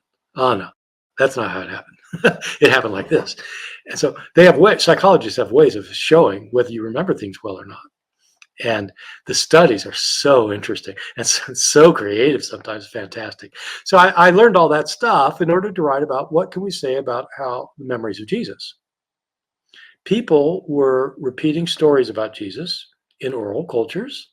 So how do oral cultures transfer their knowledge? How do they transmit their information? And how do people remember? How do people remember what they experienced? How do people remember what they heard, what they read? Do people have distorted memories? Here's a scary fact. We cannot tell the difference between a false memory and a true memory in our head. They both seem exactly alike. You can't evaluate a memory and say, oh yeah, that one really happened. Oh, no, there's no difference in how you experience them in your head, which means you're just as convinced by your false memories as by your true memories. So there's like study after study after study that proves this. So anyway, so my question, once I had that stuff under my belt, I wanted to know about the teachings of Jesus, the deeds of Jesus, the death of Jesus. And so what kind of distorted memories do we have about the death of Jesus? Well, I mean, I have a whole section in my book, maybe even a chapter in my book about this. I mean, I'll give you one thing. I mean, the thing that precipitated Jesus' death, according to Matthew, Mark, and Luke, is that he went into the temple, and he comes to Jerusalem for a Passover feast. He goes into the temple, and he overturns all these tables of people exchanging money and people selling animals, and he drives them all out of the temple. And according to Mark, he didn't allow anyone to carry anything through the temple. Okay, that's our first account, and it's obviously a little bit longer than that. But the point of this is this bit about he didn't allow anybody to carry anything through the temple. How does that work exactly? In the sacrificial cult that's going on in the temple, there's sacrifices going on. You can't have sacrifices if people can't carry knives and bowls filled with blood and carcasses and skins. And but Jesus stopped the whole proceeding. Jesus stopped the temple cult in Jerusalem? Like he brought it to first of all, how does that happen? The temple the temple was, the walls around the temple could enclose 25 American football fields. Big. How does one man stop that? And how could Jesus have done that and the temple authorities not arrest him on the spot? And so, like, you can go through these things and like, man, it just looks like an exaggeration. Somebody's not remembering this thing right. Or, like the choice of Barabbas over Jesus, where Pontius Pilate gives the people, it's done differently in different gospels. And so part of the problem is you get different stories that don't agree with each other. But apart from that, just the basic concept, Pontius Pilate decides to release a prisoner to the Jewish crowds on the Passover to appease them, because it's their great holy day. And he offers up to them either Jesus, whom he hopes they take, or this guy Barabbas, who is an insurrectionist who's in jail for murder. And the Jewish people want the murderer rather than the Son of God. This is an anti-Jewish story. Of course, the story is bad-mouthing Jews for wanting the wrong kind of person. They want somebody who's going to sponsor a violent rebellion against Rome. That's who they prefer to somebody who's willing to lay down his life for them. So those Jews, so that's anti-Jewish stuff. But can this be historical? There's no record of any governor anywhere in the Roman world giving over a prisoner for crimes against the state to a crowd. Certainly no record of Pilate doing it. It's completely against everything we know about Pilate from every source that survives that says anything about him. Moreover, this is a person who's in jail for insurrection. In other words, he's not just like a petty thief or something. He has participated in a rebellion against Rome, and he's in prison for murder. That must mean that he's killed a Roman soldier. And Pilate volunteers to release him to be a nice guy? Oh my God. So in my book, I go into some length, man, that just cannot be right. And then the question is, well, then if it's not right historically, what's it all about? Well, it's about the Jews preferring the wrong guy. And it's not only that, but there's no history of somebody named this person Barabbas, but the name Barabbas in Aramaic means son of the Father. Which son of God do you want? Do you want the son of the Father who's an insurrectionist who wants to attack the Romans? Or do you want one who's willing to die for the sins of the world? Well, the Jewish people choose the wrong one. And so it's a very symbolic story, but it's not an accurate memory. So I would call that a distorted memory. And can you tell us a little bit about the memory of Q and the memory of Paul? Well, it's a little harder to talk about the memory of Q Regarding because we don't know who. Regarding Jesus, yeah. Okay, I got it. Yeah. So how's Jesus remembered in Q and how's Jesus remembered in Paul? We have to make some assumptions about Q to answer that question. So let's just assume, like if the way you want to assume, which I don't really assume, but suppose you want to assume that the material found in Matthew and Mark, Matthew and Luke, not found in Mark, is all that was in Q, then you'd have a group of sayings of Jesus that are really more focused on how we ought to live our lives in the here and now, giving good ethical advice about how to treat one another and how to behave in relationship to God. And it would be a focus on the teachings of Jesus as being what really matters about him. That's not what really matters to Paul in his surviving writings. He doesn't think the teachings of Jesus are all that important, apparently, because he only quotes two of them explicitly, and three of them actually. I said two earlier, it's three. All of them in 1 Corinthians, one in chapter 7, chapter 9, chapter 11. He quotes three of them. For Paul, the sayings of Jesus are not really what matter about him. What matter about him are his death and resurrection. That Jesus died for sins and he was raised from the dead, and that those who believe in his death and resurrection will have salvation. Q appears to be closer to the kinds of things that Jesus himself might have said, which is that you need to return to God and you need to obey God. These are the ways you can obey God, and if you do, you will enter into the coming kingdom. Q definitely believes there's a coming kingdom and that you need to be prepared for it, but you get into the kingdom by following Jesus' ethical teachings. Whereas for Paul, it's the death and resurrection of Jesus that really matter. So they're different memories of Jesus in that sense.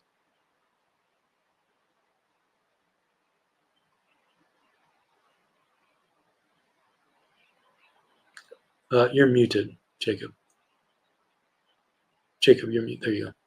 Oh, thank you. Yeah, I was just saying. I'm gonna take these two super chats and then I'll ask my closing question. Okay.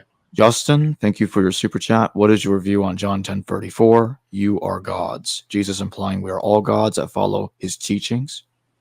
Yeah, I've been thinking lately if I could come up with several instances where Jesus makes an argument just to befuddle his interlocutors.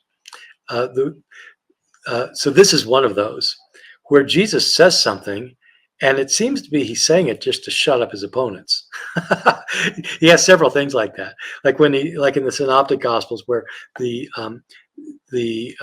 asks the scribes and Pharisees if they think David is the the Messiah is the son of David? And they said, yes, sure. And he says, well, then why is it that in the Psalms, David calls him his Lord? The Lord said to my Lord, sit at my right hand. Why would David call him his Lord if he's his son? And the scribes and Pharisees just, they have no answer to this. Like, oh my God, I don't know. How could it be? I don't know. And like he shuts them up by asking them a question they can't answer, which is great. I mean, because like Socrates did that kind of thing all the time, just ask stuff people couldn't answer. And I think there are places in the New Testament where Jesus does that. He just says something that people can't answer, but he doesn't have the answer either. And this is kind of like that for me. It's in this passage where they're offended that that they say, look, you're calling yourself God. He's just said, I and the Father are one in verse 30. And they take up stones to stone him. So why are you trying to stone me? I'm just, because you call yourself God. Well, scripture itself says you are gods. Oh, yeah, I guess it does, doesn't it? So like he's just like shutting them up, basically. Could he meant something further by it? It depends how sophisticated we take him to be in the passage. Throughout some parts of both Jewish and Christian tradition, it was understood that humans have a divine spark within them, and that humans, in a sense, are gods, just as angels in the Bible are called gods, and humans are sometimes called superior to angels, so they're gods. And so it doesn't mean they're like God in the sense of the creator of the heaven and earth, but it means that they are, in some sense, divine heavenly beings. And Jesus certainly in the Gospel of John thinks that he's come down from heaven in order to take people up to heaven, and that they will go up to heaven if they experience a new birth and are born of heaven. And in the ancient world, if you're taken up to heaven, you are an immortal. And if you are an immortal, that's a synonym for God in the ancient world, in Greek tradition. A synonym for God is the immortals, going back to Homer. And so if you're made immortal, you're made into a god. And that's what John's understanding of Jesus is that you're going to be made into a divine immortal being. And so to that extent, maybe he is referring to that in John 10:34.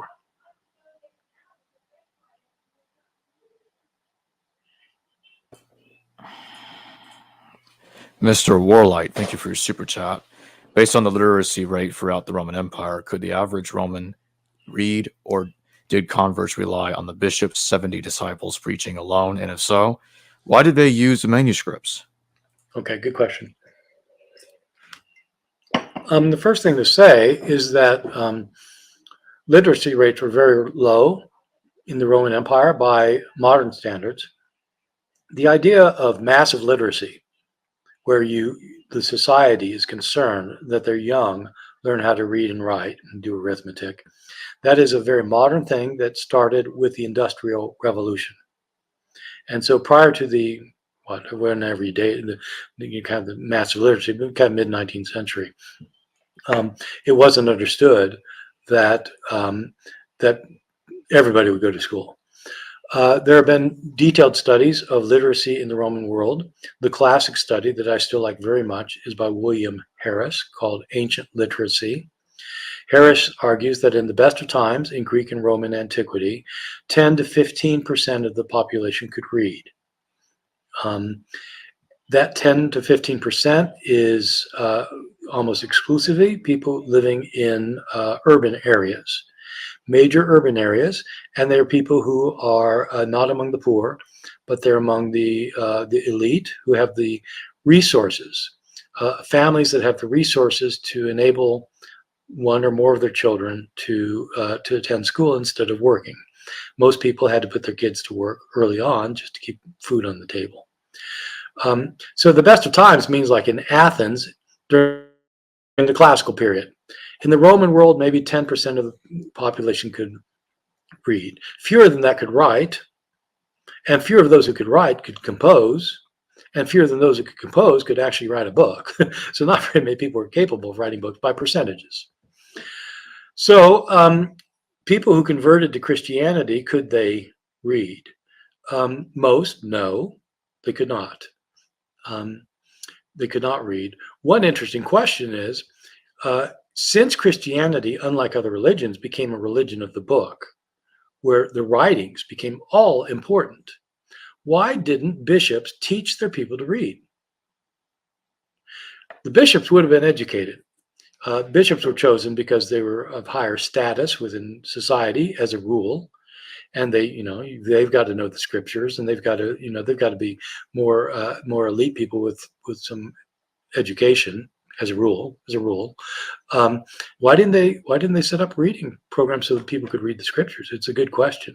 I had a student named Kim Haynes Eitzen who wrote her master's thesis on this question, and she tried to show that, in fact, it was kind of a power question. If you got people who are relying on you to convey the truth, and the truth is in written documents, and you're the only one who can read the documents, read them out loud, emphasizing certain things as you read, and interpreting what you just read, then you got control over your community. Interesting idea. By the way, this wasn't just kind of a crazy idea by a low-level scholar. She went on and did her PhD and published her PhD dissertation and became the chair of the department at Cornell University. So this is a serious scholar. So anyway, so that's an interesting question. But this question this person's asking is, did they rely on what others said, their leaders? And if so, why did they use manuscripts? So the deal is that most people in the ancient world read books by hearing them read. Just like today, people today, advanced 2,000 years. Oh yeah, I read War and Peace. Really? Well, I did it on Audible. So like in my car. So like you hear it on Audible and you say you read it. Well, in the ancient world, that's how most people read. So in a Christian community, the person who could read was usually the leader, and he, almost always a he, would stand up and read a book and a manuscript, a handwritten copy of one of Paul's letters or a gospel. It becomes a point where within the church, this is the point where mainly it's males who are in the clergy. There's a lower level of clergy that are called readers. And so, you get bishops, and you get priests, and you get bishops, you get deacons and stuff, and you get readers. And so they're using the manuscripts. Not people usually didn't privately own manuscripts. They were church property, usually. They were expensive to have. But then you'd have a reader reading the manuscripts. And the manuscripts were very, very important, even though most people couldn't read. Within Christianity, most people never could read until the Industrial Revolution.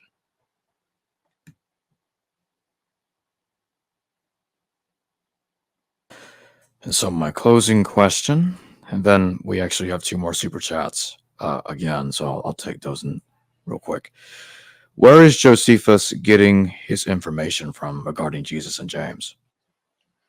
We don't know. I mean, I assume, he has a short paragraph on Jesus that parts of it almost certainly don't go back to Josephus in this paragraph. He says some things that he absolutely could have known, that Jesus was a teacher, that he had many followers, that he was reputed to do astounding things, that the enemies of his people, the Jewish people, turned on him, turned him over to the Roman governor Pilate, who had him crucified. All of that could easily simply have been common knowledge about this person.